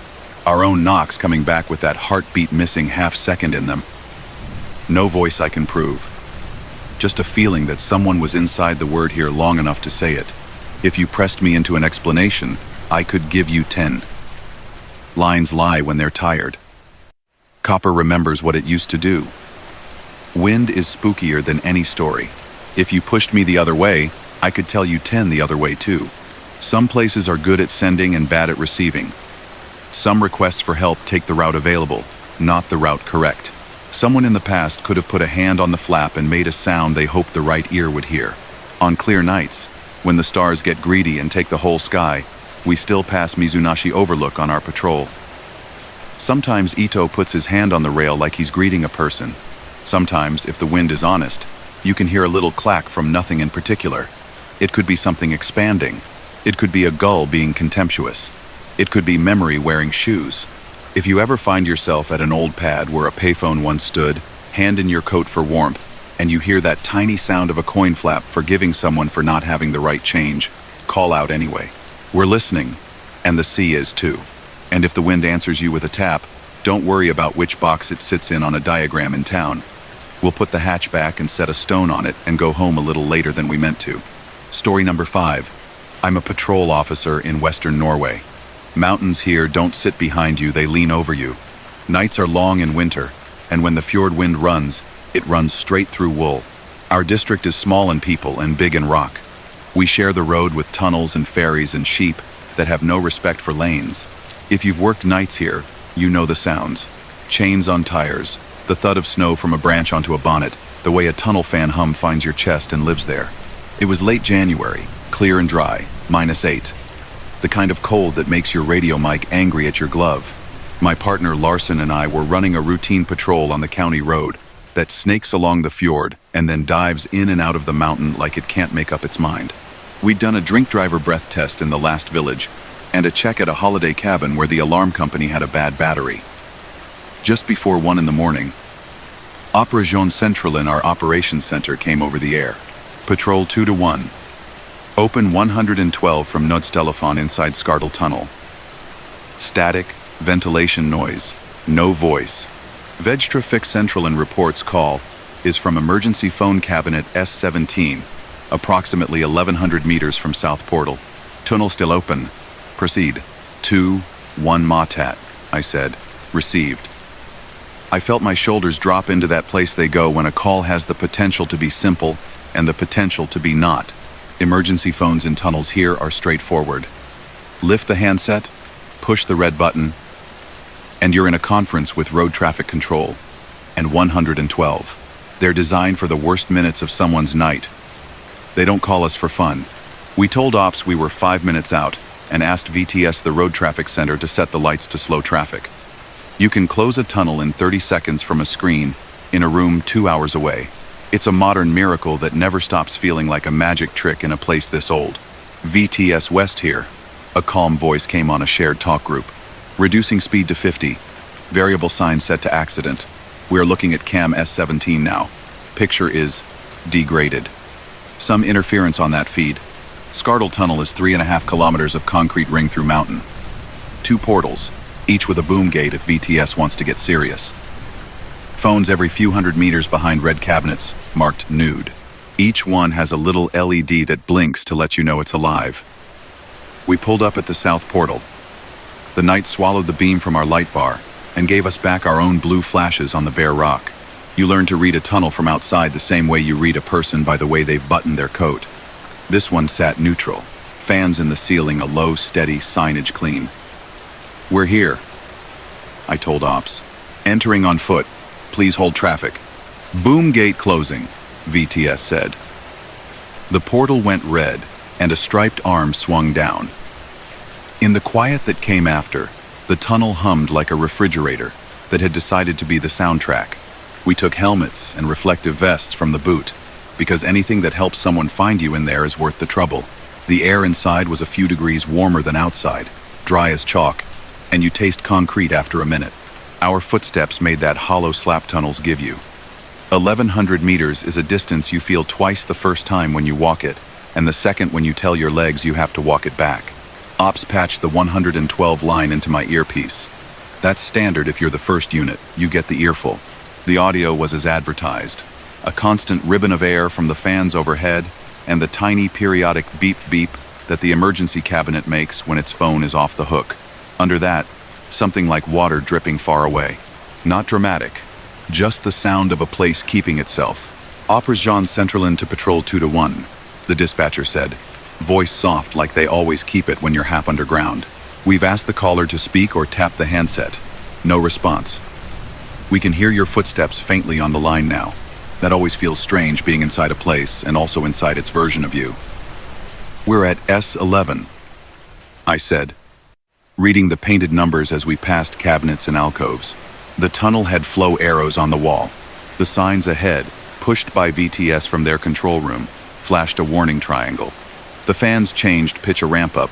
Someone behind glass had pressed more. In my ear, a new texture, a double chime. Did you hear that? I asked Larson. He nodded. It's the little bell the tunnel plays just before voice announcements. We waited for the voice. None came. At S17, the red cabinet sat like all the others. Door closed. LED blinking. No smoke. No heat. We opened the door. Inside. Fire extinguisher, hose reel, and the little green emergency phone with its sticker pictogram of a handset and the number 112. The handset sat in the cradle. The active call had glowed even though the handset was down. That was wrong. It should only glow when lifted. VTS, I said, switching to their channel. We're at S17. Phone shows active.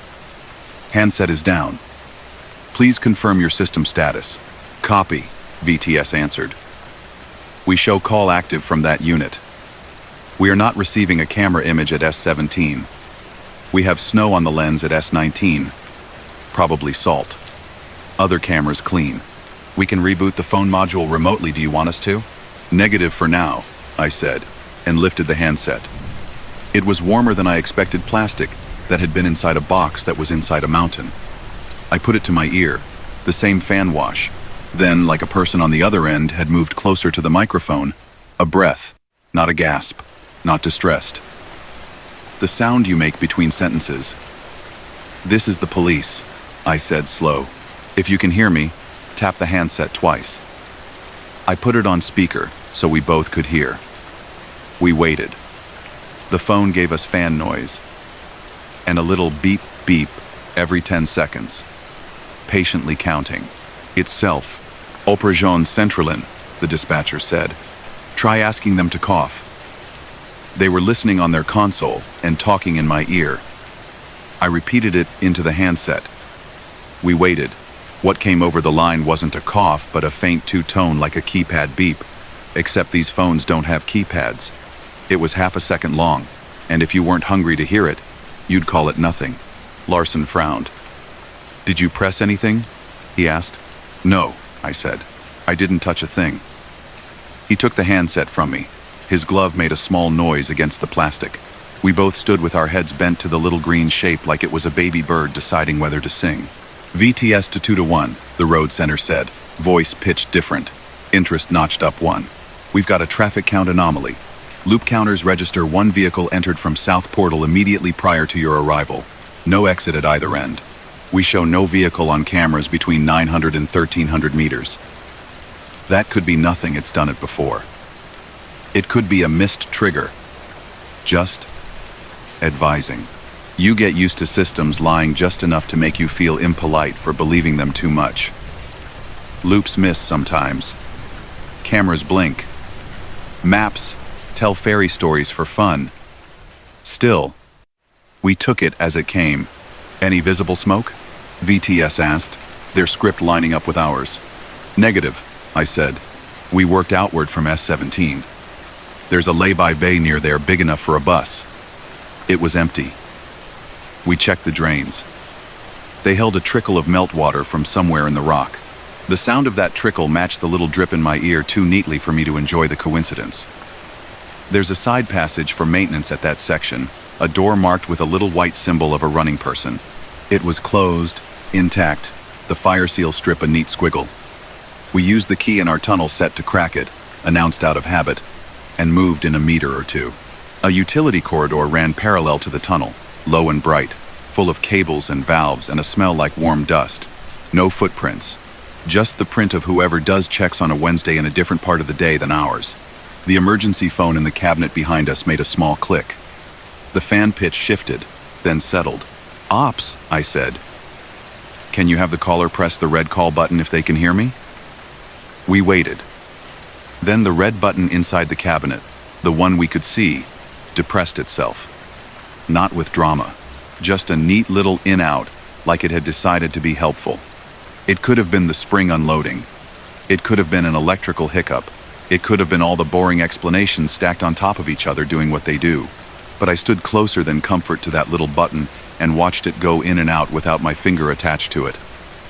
My mouth dried up in a way that had nothing to do with tunnel air. VTS, Larson said, in that careful tone Norwegians keep for moments when the present shouldn't be made worse by adjectives. We are seeing an actuation of the call button on S-17 without contact. Please confirm your logs. Confirming, VTS said. A beat. We show call drop and immediate redial. No human voice online. Ventilation system just spun up one step automatically. Probably correlated to the door sensor you opened.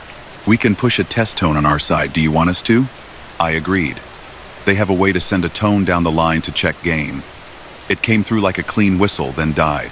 After it, we heard our own breathing more loudly for a second before the background took back its place. Ops, I said. Patch amp 2. That's ambulance dispatch. No reason to have them out. But I wanted their ears on the call. When things don't line up in a tunnel, the rule is more people listening is better than fewer. AMK came on. We're with you, the operator said. We hear the fans. No distress sounds. We have a crew staged at South Portal if needed. We didn't push it. We checked every niche for 200 meters in both directions. We put our hands on concrete because sometimes touch tells you things sight doesn't. At one point, the tunnel PA gave a single chime again. It was exactly the kind of sound a person inside might make by pressing a speaker test. The words never came. VTS said their audio injection wasn't active. We haven't sent a message, they said. We can if you want. Hold, I said. We went quiet. The 112 line went quieter too, the way a room does when someone takes a step they think no one can hear. Then, very soft, borne on the fan wash in a way that made my neck feel tall, a whispered sentence came over the line. Not Norwegian. There are tones in some whispers that don't care what language you think in. It sounded like 2 words. Don't stop. That's where my brain landed. Larson's eyes met mine over the cabinet door. He's not a fanciful man. He mouthed, without joy, the same 2 words. Ops, I said. Log that as a possible voice. 2 words, hard to parse. We heard, don't stop. Please confirm whether operator heard same. The dispatcher came back steady. Operator heard a whisper. They will not confirm content beyond 2 short words. I've heard fear at 3 a.m. in every register a person can put it. This wasn't a scream any of us would have run toward faster for. It was quieter than that and more polite. That made it worse. We didn't find a person. At some point, the sensible thing catches up with you like a polite boss. AMK cleared back to normal. VTS reset the cabinet remotely. The active call LED went out, and then on again, and then settled on off the way an old TV used to do when you wanted it to behave. We asked VTS to hold the tunnel closed for 20 more minutes while we walked the last distance to the north portal, because if a little voice tells you not to stop, you're the kind of person who listens to that whether you think it's a person or an old wire and a draft. At the north end, the air felt different colder, and the hum had a high edge to it that bothered my molars. A fox had left little comma tracks at the verge, and the moon sat on the rock faces like it had found a favorite chair. We came back through to the middle, and twice more the phone at S17 initiated a call to 112 with no hands on it. We're logging these. Ops said in my ear. Like that was a comfort. It is actually. Someone writing it down is most of what any of this is. We cleared the tunnel at 2:10 with no person found, no vehicle found, no hazard, and a list of times that didn't help the part of my brain that likes straight lines. VTS opened the boom and traffic slid through with that dignified patience Norwegians do when faced with infrastructure doing infrastructure things. You put it away until you don't. 2 nights later, at roughly the same time, and with roughly the same temperature, Ops called again. Patrol 2-1, open 112 from Skardal S17. VTS advises they are seeing light fluctuation on camera ahead of the cabinet. No obvious cause. Picture shows a brightening and dimming. Could be a failing ballast. They patched the audio, the fans, the faint drip, the double chime. We were closer this time, pulling in as the boom dropped. We'll check, I said, and we went in with that sense of walking into a story you already know the first lines of. At S17, the cabinet door had a new scratch in the paint. Could have been us. Could have been a week of people opening and closing. The handset sat in its cradle, like it had always done. The active call LED glowed. I put the handset to my ear without commentary. If you can hear me, knock once on the phone, I said. What came through was a tiny knock, not a weighty knock, not a knuckle on a wall. The sound of plastic doing a job it wasn't designed for. 2 seconds later, from somewhere in the tunnel behind us, a single tiny echo of a knock. I turned without thinking, light chasing the sound that wasn't there when I got there. VTS, I said, can you check the loop again? They did.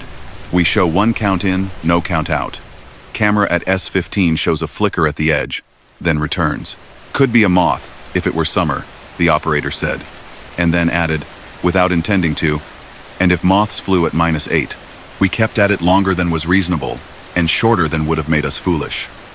When we cleared the second time, Ops had more paperwork than we did. VTS sent a technician to Skardal in the morning. He replaced the module in S17, cleaned the lens at S19, swept the loop sensors with a glance that said he'd seen stranger and colder and more boring. Electronics, he told me on the phone later. Sometimes they like to pretend they're people. We didn't get another call from S17 for a month. Then one night in February, not the same hour but close enough to rhyme, Ops came back on. Open 112, Skardal S9 this time. Same audio. Different cabinet. Same song. We went. S9's phone lay off the cradle when we opened the door, as if a hand had just let go, or as if the spring in the cradle had decided gravity wasn't its boss. The active call LED blinked in irregular pattern like someone drumming their fingers on a desk. You can tell I am reaching for metaphor when I don't want to say the obvious thing. I was uncomfortable with how alive that little LED felt. I don't like to romanticize anything about this work. It's paperwork and cold hands and people who wish you'd stood closer. And people who wish you'd stood farther.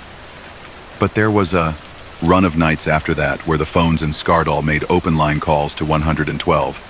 And we went, and we listened. And sometimes we heard two chimes, and sometimes we heard a throat decide not to form a word. Nothing violent. Nothing you'd make a headline out of without lying. The Vegtrafik Centralen logs showed the loop counts going odd in a way that a programmer would be content to explain with a shrug and a line of code. The cameras at S17 and S9 and once at S23 showed a single bright cycle in a fluorescent tube that didn't correspond with anything else. The fans once ramped up a step and then back down with no command. The phones would hang up when you looked away and reconnect when you turned back, like a baby learning peekaboo. If you went into the maintenance corridor, your own footfalls came back in the open line with a delay that was either physics or personality. In March, Statens Vegvesen, the road authority, scheduled a tunnel closure overnight for maintenance. They invited us to visit out of a kind of courtesy that is half politics and half the recognition that the people who put on helmets at 1 a.m. deserve to know what the screws and wires look like when no cars are asking questions. We stood with the technicians at S17. They opened the cabinet with a neat twist of a key. The phone line terminates in a little black box the size of a wallet. It had a sticker with a date. They replaced it. They traced the cable back into the wall to the junction box that serves 3 cabinets. The inside of that box had a patina of dust that told a story of 10 years of breathing rock and the occasional shrug of water. One tech nodded at the cable sheath, running his finger along a crease. Condensation inside a connector can give you phantom makes and breaks, he said, like he was diagnosing a cough. A person picks up the phone, sure, but a little water nudged by air can flirt with a contact. It can simulate a press, send a little voltage to tell the system it's alive. Nothing spooky, just physics. I liked him. I liked the way he made everything a machine that could be understood. He told me something else that stuck. In a long concrete tube, he said, sound lives differently. Speakers can talk to microphones through the air. The fan pitch can fool the noise gate. Sometimes the system hears itself and thinks it's someone else. If you want a neat end, take his explanation and tuck it in your pocket. It warms your hand. It makes the line straight. A few weeks later, I was sitting at the station after a shift that had run too long, and the ops dispatcher, the same one who had kept her voice soft in my ear that night, waved me over to her side. Listen to this, she said. She queued up the first Skardal call. Fans. Beep, beep, drip. Then the 2 words. Don't stop. We listened to it 3 times. Not because the words changed, but because the feeling did. On the 4th listen, I noticed something I hadn't. A little not quite sound just before the whisper. It's the noise a person makes when they bring a phone closer to their face and the mic catches the fabric of a sleeve. You could explain that by saying my brain wanted to hear it, so it did. You could explain it by saying a draft lifted a plastic bag in a cabinet somewhere and the mic became a storyteller. I can live with both. We haven't had a Skardal phone call in months now. VTS closed the loop anomaly ticket. The tech who liked machines put little boots on the cables to keep condensation honest. The fans hum like fans. The cameras show what they show. Cars, bikes, a tourist camper late in the season trying to decide if the tunnel is narrower than their van is wide. But I still slow a fraction when I roll through, and the signboard tells me how many meters I have left. I glance at S17 and at S9. The way you look at a chair you once sat on too long. Sometimes, out of nothing more than superstition, I say, we're passing on the radio with the mic down so no one has to write it anywhere. Larson smiles at that and calls me old.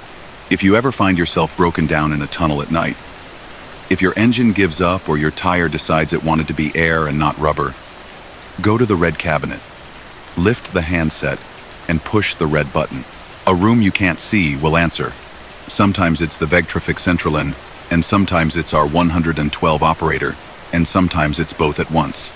If no words come straight away, don't worry. We will walk in from the light with our little reflective vests and our torches, and the fans will make a sound that lives in your chest and you'll hear your own footsteps behind you in your own ear, because the system is trying its best. And if the line whispers anything to me, even something as odd as, "Don't stop," I'll listen. We all will. Not because we like stories, but because for a moment, a concrete tube turns into a place that wants to be a room where people are. Story number 6. I'm a Polizeiobermeister with a Landespolizei in southern Germany. Night shift, Revierdienst, 2-man car. Our beat covers an old city with a Hauptbahnhof that was modernized just enough to feel colder in winter.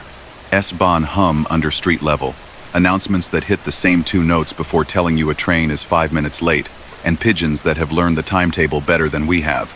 If you've ever stood on a platform at 2, you know the sound HVAC and a steady sigh, escalators breathing, and the way your footsteps get big when they don't have to share space with anyone else's.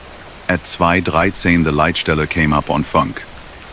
Streifenwagen 23 Fünftel, 110 Silent Call. Source: Notrufsäule, Gleis 4, Eichenwald Bahnhof. Line open. No speech. Background audio suggests station announcement, chime, and ventilation. Bundespolizei notified. Notfall manager DB on the way. Stand by for patch. I acknowledged, read back, and said we were 3 minutes out. My partner Schmidt drove. He's been on long enough to forget when he started, and still young enough to keep a hand near the siren out of habit. We didn't run blues. There's no traffic at that hour, and the sound bounces hard off glass. The station technically closes at 1.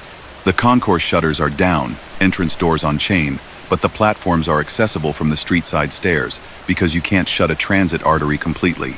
The Bundespolizei have primacy on rail property, but at that hour they were tied up at a drunk and worried incident 2 towns over.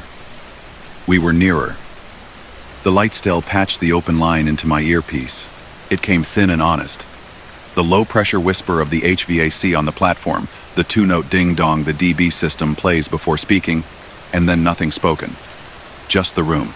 Every 10 seconds, a little squelch like a handset mic brushing against a sleeve. Leitstelle, I asked, can you confirm which column? DB tag returns Notrufsäule 4B, dispatch said. Gleis 4, north end, near the clock. Red emergency column with handset. Call was initiated by pressing SOS. The system shows off hook. No interruption since 2:11. We asked for tones or a cough. Operator reports none. Bundespolizei 2 to 11 are 20 out. Notfall manager DB is 10. We pulled up at the side entrance off Kohlerstrasse. Sodium lights made puddles on the wet stone. The side gate stood shut. The chain was loose, the kind they loop and padlock. But don't cinch tight. Someone had bothered enough to appear tidy. We slipped through and took the stairs up to platform 3/4. The automatic lights lagged by a beat, then woke. The kind of delay that makes 1 second feel like a minute. On the platform, everything was in that night mode you only notice when you look for it. Digital signs half bright, the vending machine screens asleep, a pigeon trying hard to blend in with a beam under the canopy. Every 10th slab of concrete had a little puddle from melt-off boots and tires long gone. And there it was, the Notrufsäule, red, square, waist-high with the white SOS on top, a handset behind a small plastic door. Its call LED glowed a polite amidships green. The roof active indicator was lit. The handset sat in its cradle. I stood close enough to smell the plastic and the faint ghost of disinfectant. The open line in my ear was this place. Our place, relayed back at me. It's a feeling I don't reach for often. Being outside something and inside it at once. Police, I said quietly, more to the handset than to the platform. If you're the person who called, lift the phone. Nothing moved. The chime sounded again ding-dong. The speaker overhead leaned in like it might speak, and then didn't. A few seconds later, that little sleeve brush sound again. If all of this had happened in daylight with 100 commuters sighing around us, I wouldn't have noticed it. Night magnifies everything polite into significance. Leitstelle, I said, we're at the column. Handset is docked. Call LED lit. Request DB Notfall Manager ETA. 8 minutes, they said. Operator can hear your voice through the line. No response from caller. Bundespolizei advises they're still en route. I tried the tiny plastic door. It isn't locked. It's a weather flap. I lifted the handset. No click, because the call was already up. The line noise was warmer now, with plastic in my hand. "This is the police," I said. "If you can hear me, tap the handset once." The handset has no keypad, just a button you press to initiate if you aren't the column doing it for you. We waited. The station breathed. The chime came again, and, very softly in the bed of fan noise, a whisper. A breath shaped toward a word but not committed. My brain presented me with higher, in that half-formed way it does. It could have been the idea of a word. It's dangerous to let your brain be a translator at 2:20. Schmidt looked toward the far end of the platform. "You hear that?" he said. "Which part?" "Like shoes. Far end." I shook my head. Nothing distinct reached me from there. The open line in my ear scratched again. That sleeve sound. Then the little tick-tick you sometimes get when a mic catches a contact warning. The ding-dong chimed again. This time, after the chime, the announcement system whispered a single syllable not programmed into it. A breath microphone bump. Then the text-to-speech voice engaged and told us nothing at all. It cut itself off and fell back into HVAC. "Lightstell," I said. "We have announcement chime cycles without text. Can you check with DB whether any automated messages are scheduled?" They patched me to the Notfall manager's phone. He was driving, polite at this hour, in a way I envy. "No messages at night schedule," he said. "Chime before test only. Announcement server idle. We can send a test if you like." "Hold," I said.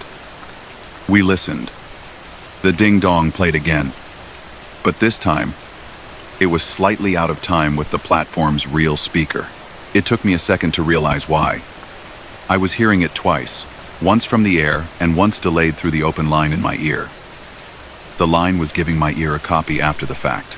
We checked the platform end to end. No one behind the glass windbreaks, no one on the benches, no one in the stairwell niches. The underpass was locked at track level. The station management closes the shutters to the concourse.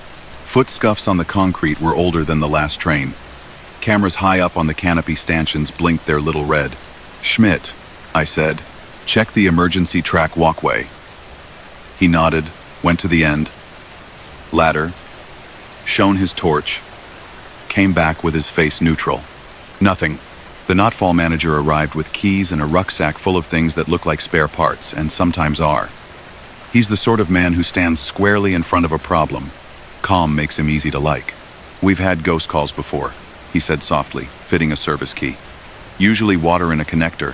Winter likes to pretend it's clever." He opened the column. Inside was a plain board with a little socket and a bundle of cable as undramatic as a loaf of bread. The service LED told him what he already knew. A call was up. "Can you terminate at the rack?" he asked the Lightstell. They patched DB's own people to him. He nodded along to instructions I only half heard, and pressed a service button. The call dropped. The open line in my ear went silent for half a heartbeat. Then the call immediately reinitiated by itself. The LED blinked through its dance and went solid. The ding-dong chimed again. The Notfall manager's mouth did a small line. "All right," he said. "That's cheeky." "Lightstell," I said. "Status?" They told me the obvious. The call had ended, and begun again without intervention. The DB operator, who answers these at their control desk, said no voice. We tried the simple things. I asked whoever might be on the line to tap once. Nothing.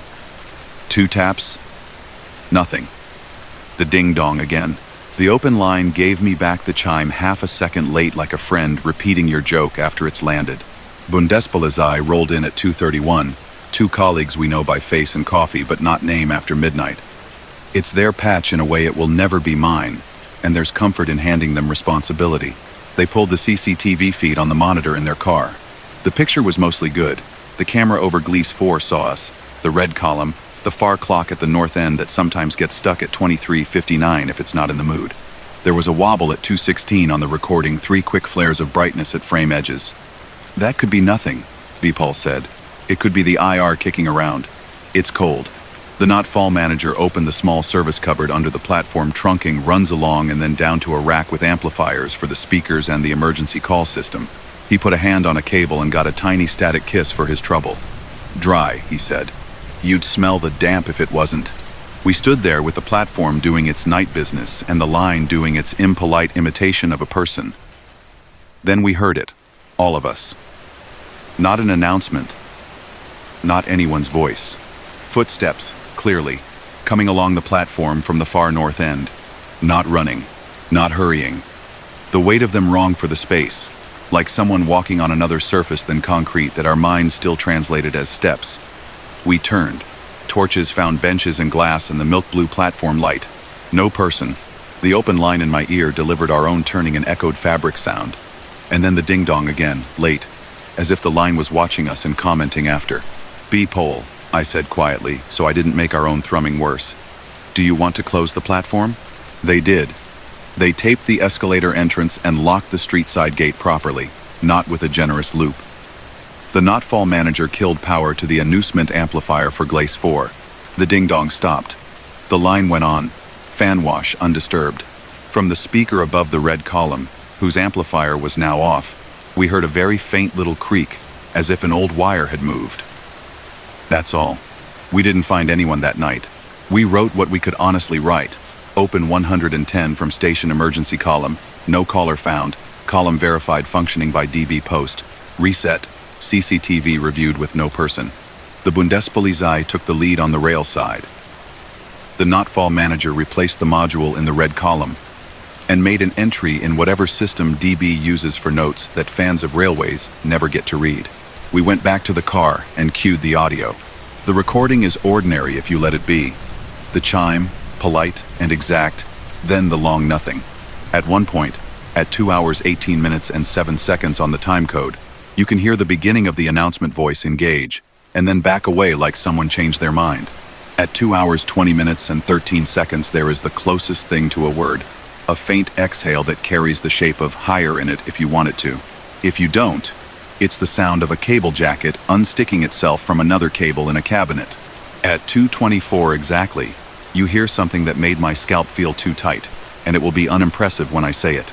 It's the station chime again, ding-dong. But when we cross-checked with the DB logs later, the chime on the platform did not play then. The amplifier was off. The chime the line gave us was not the chime the station produced in that second. There is a banal explanation for that. You can get a cached audio tone inside a system that has more than one place to originate. The mind that hits doors at night does not care that there is a banal explanation. It remembers the feeling. We got 2 more silent calls in the weeks after, one from Glace 2, one again from Glace 4, both at late hours, both with chime without words, and a refusal to attach the call to a human we could help. The Bundespolizei had DB replace the emergency column boards on all platforms. The Not-Fall manager had the announcement server rebooted and the clocks resynced. A technician from a subcontractor with a mustache you are free to imagine said something that fits in the honest box. "In long rooms," he said, "things loop. The PA hears itself and calls itself. The emergency phone hears the PA and tells you it's a person. The timestamps never like to line up because each piece of metal has its own idea of the second.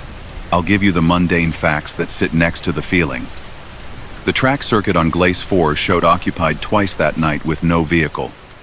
That happens when the axle counter doesn't reset after a late freight.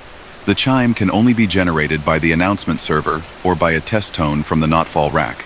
It can be carried on the 110 line if the handset is physically close to a speaker or if the common earth between the systems gets chatty. The little sleeve scratch sound we kept hearing could have been the service flap in the column moving with wind.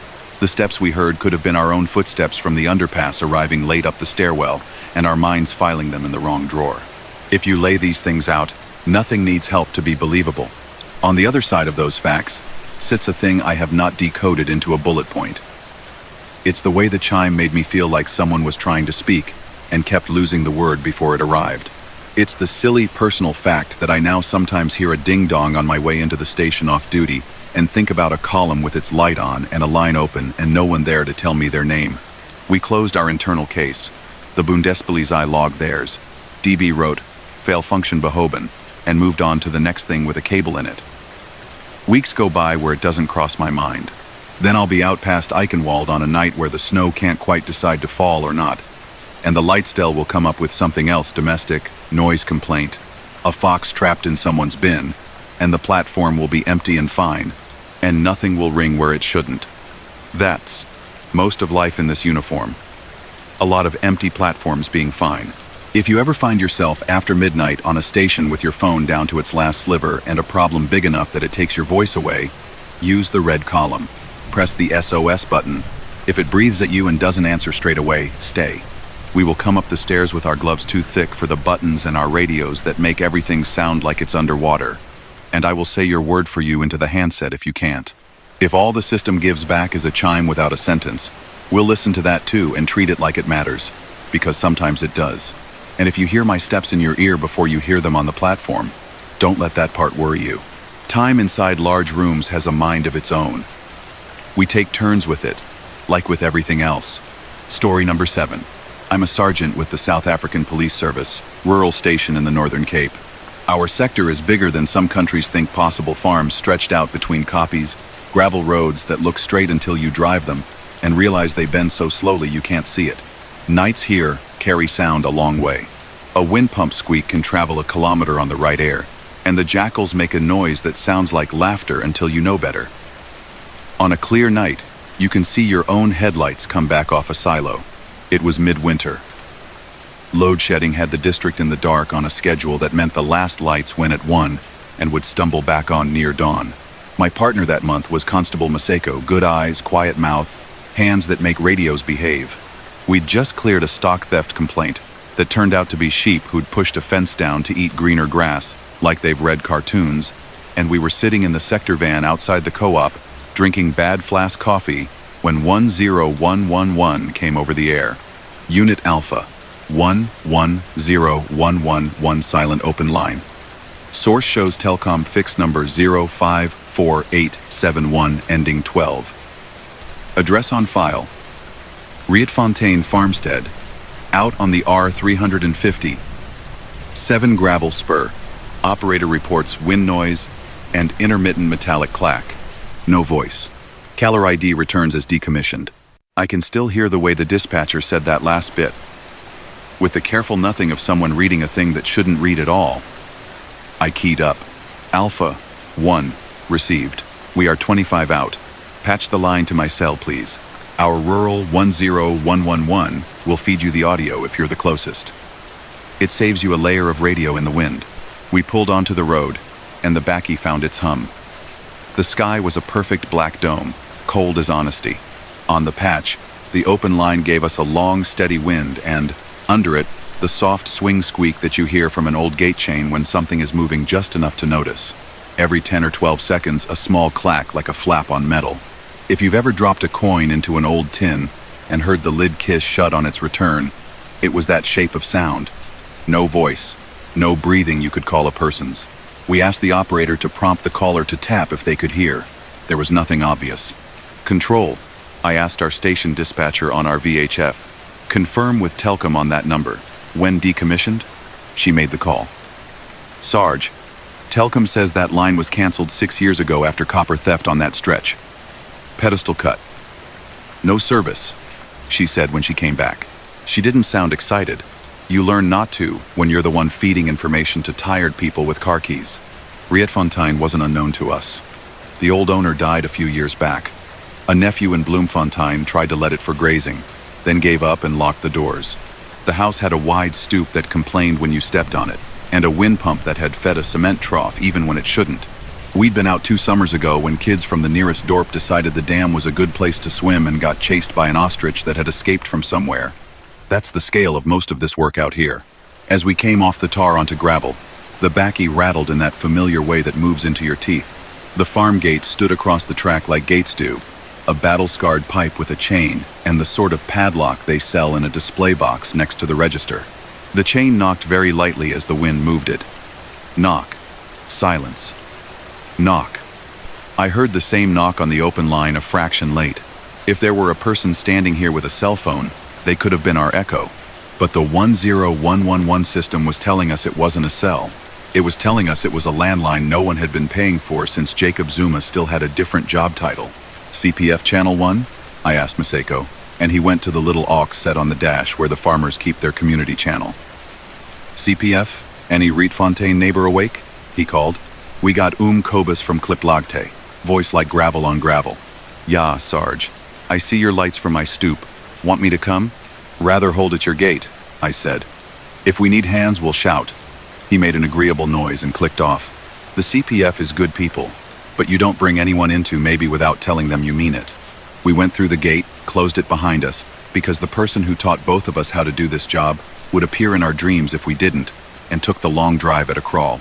The homestead came up out of the dark, bit by bit the stoop, the skeleton poplars, the shiny line of the wind pump vanes under the stars. The house sat dark. No domestic solar lights. No glowing TV behind a curtain. Nothing. The only light was ours. The wind pump turned lazily. With each turn, it made that tired squeak that lives between your ears once you've heard it enough times. On the open line in my ear, the squeak matched. Alpha 1 on scene. I told Control. No vehicles. No lights.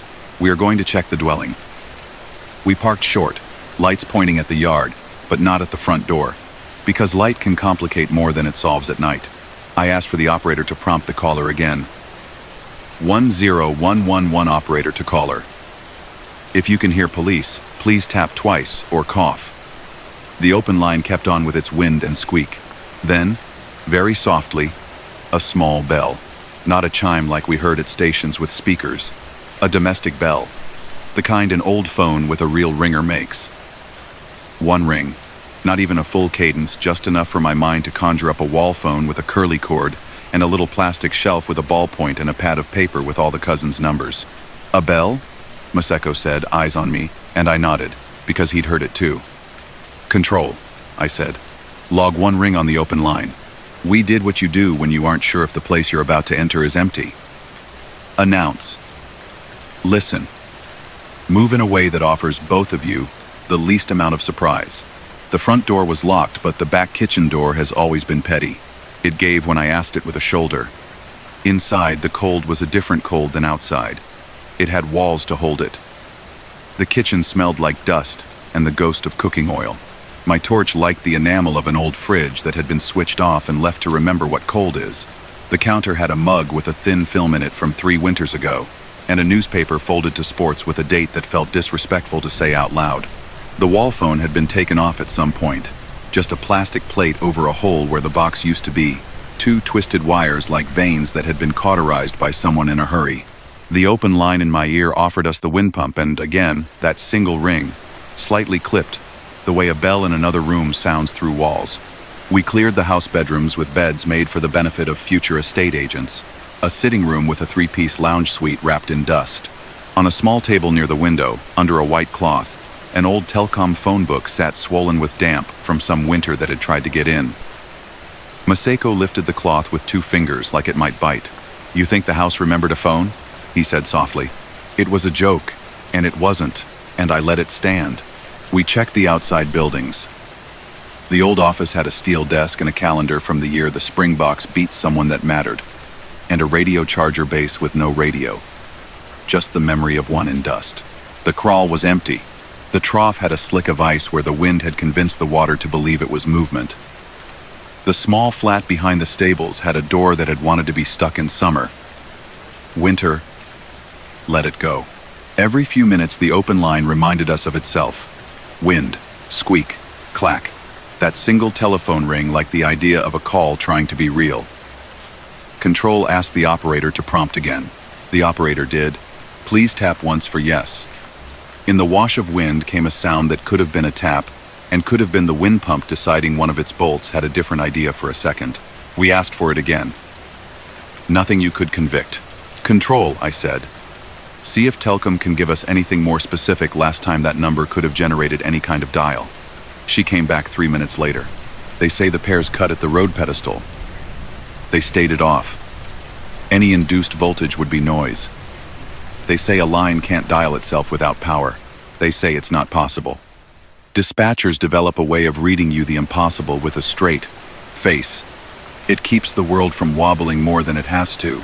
At the back of the house near the stoop steps, a small white box on the wall had a red LED that blinked every 30 seconds. It was the alarm system siren box, long dead but still harboring a little battery that wanted to participate. With each blink, it made the faintest beep if you stood close. I stood close. The open line carried a sound at the same moment. It wasn't the same sound, but it was the same punctuation. I don't know if that makes sense written down. It made sense in my chest. We stayed longer than our sergeant at the station would have preferred if she'd been watching a clock. We called out in all the rooms. We went back to the kitchen and stood with our hands on the counter, like our bodies needed to be in contact with something that wasn't thinking. The wind outside shifted. The wind pump did its quiet work. Somewhere, the single ring happened again. My mind gave me the ghost of a telephone in the hallway that wasn't there. We cleared the farm and wrote what we could. 10111 open line from decommissioned telecom number. Farm premises checked. No persons. No tracks newer than the last rain. Nothing moved. We didn't move. The operator saved the recording. We asked Telcom for a fault log on the line to make sure no one would blame an unpaid person for drawing us out. There wasn't one. 2 nights later, just after 2, the 10111 operator called in another from the same number. Same audio. Wind. That small, polite bell sing. Masako and I were halfway to the next town for a farmer who'd lost a cow to a fence and had needed someone to nod officially that no one had done it to him. We turned, told the CPF we'd probably not need them, and went back. This time we didn't go straight to the house. We parked at the road pedestal, a greenish metal cabinet set into a concrete pad 100 meters from the gate where the Telcom copper used to come through. Its door had 2 padlocks and a sprayed-on number with a cheery font that did not match the hour. Masako put his ear to the seam and gave me an embarrassed shrug because, as we've both learned, sometimes you do ridiculous things at night. The metal felt colder than the air. Inside, if you let yourself hear it, was the same hollow thrum the open line gave me. A moving nothing. A backie came down the road without lights like a person who knows his track, then found his beams at the gate. It was Kobus, jacket over nightshirt, a long-handled torch that felt like an heirloom. "You see anything?" he asked, and I shook my head. "I hear something," he said, and flicked a thumb at the wind pump. We all heard it again, the squeak, the clack, the style of a ring. "Could be wires," said. "When the wind is right, things talk." Is the kind of man who can fix a wind pump with baling wire and prayer. He's not given to performance. He walked to the gate and set his hand on the chain as the wind moved it, and listened to the way the link bit the post. "You hear how it's got a double to it?" he said. I did. The open line had the same double, like the sound had gone around a corner and come back with a friend. We went in again. We stood under the wind pump and watched its tail move in the starshine, and let our heads fill with the simple machine's logic. The open line gave us the bell again, and for the first time, a voice. If I write voice and you expect drama, it will disappoint you. It was the air moving, shaped like a word. It had the cadence of hallow. The second you realize nobody you were calling is at the other end, you know the way people in this part of the world say it, hal-o, the second syllable falling away with polite resignation. The operator wrote unintelligible word, because that's all they can write and keep their chair, and that's right. But if you ask me at a braai with my guard down what I heard, I'll say, a small hallow in a house without a telephone. We called it again as no person found, unknown trouble, premises checked. Telcom's field tech came out in the daylight 3 days later, with a van that had drawers for everything. He opened the road pedestal and showed us the pale skeleton of the old pair, capped, taped, a little green where copper had got wet a long time ago. "Nothing here to call anything," he said. "Wind can make a sort of voltage if you coax it at a fence, but this, no." He took a multimeter out of habit and got the same answer twice, and laughed at himself for checking twice. He told us he'd write it up as phantom service, and that would be the end in their system. He's good people. He left me with more explanations than I had arrived with, and none that stuck in a way that could make the sound in my ear go to bed. We got one more call from that number a week later. We were closer that time. The open line had a different noise in it, like a generator trying to start and deciding not to. The little alarm siren box on the back wall blinked and beeped, as if to keep it company. We walked the house with our torches pointed at the floor because the house had a way of making you feel like eyes were a kind of impoliteness at night. On the stoop, near the door, a small iron bell hung on a bracket, the kind you ring with a pull rope to call people in from the yard. I hadn't registered it before. It moved very slightly in the wind. You could coax a ring if you tried. We didn't. I won't pretend drama and say it rang itself. It didn't. What rang was my ear. A single bright note through the open line that had exactly the honesty of that bell, and none of its metal in the present air.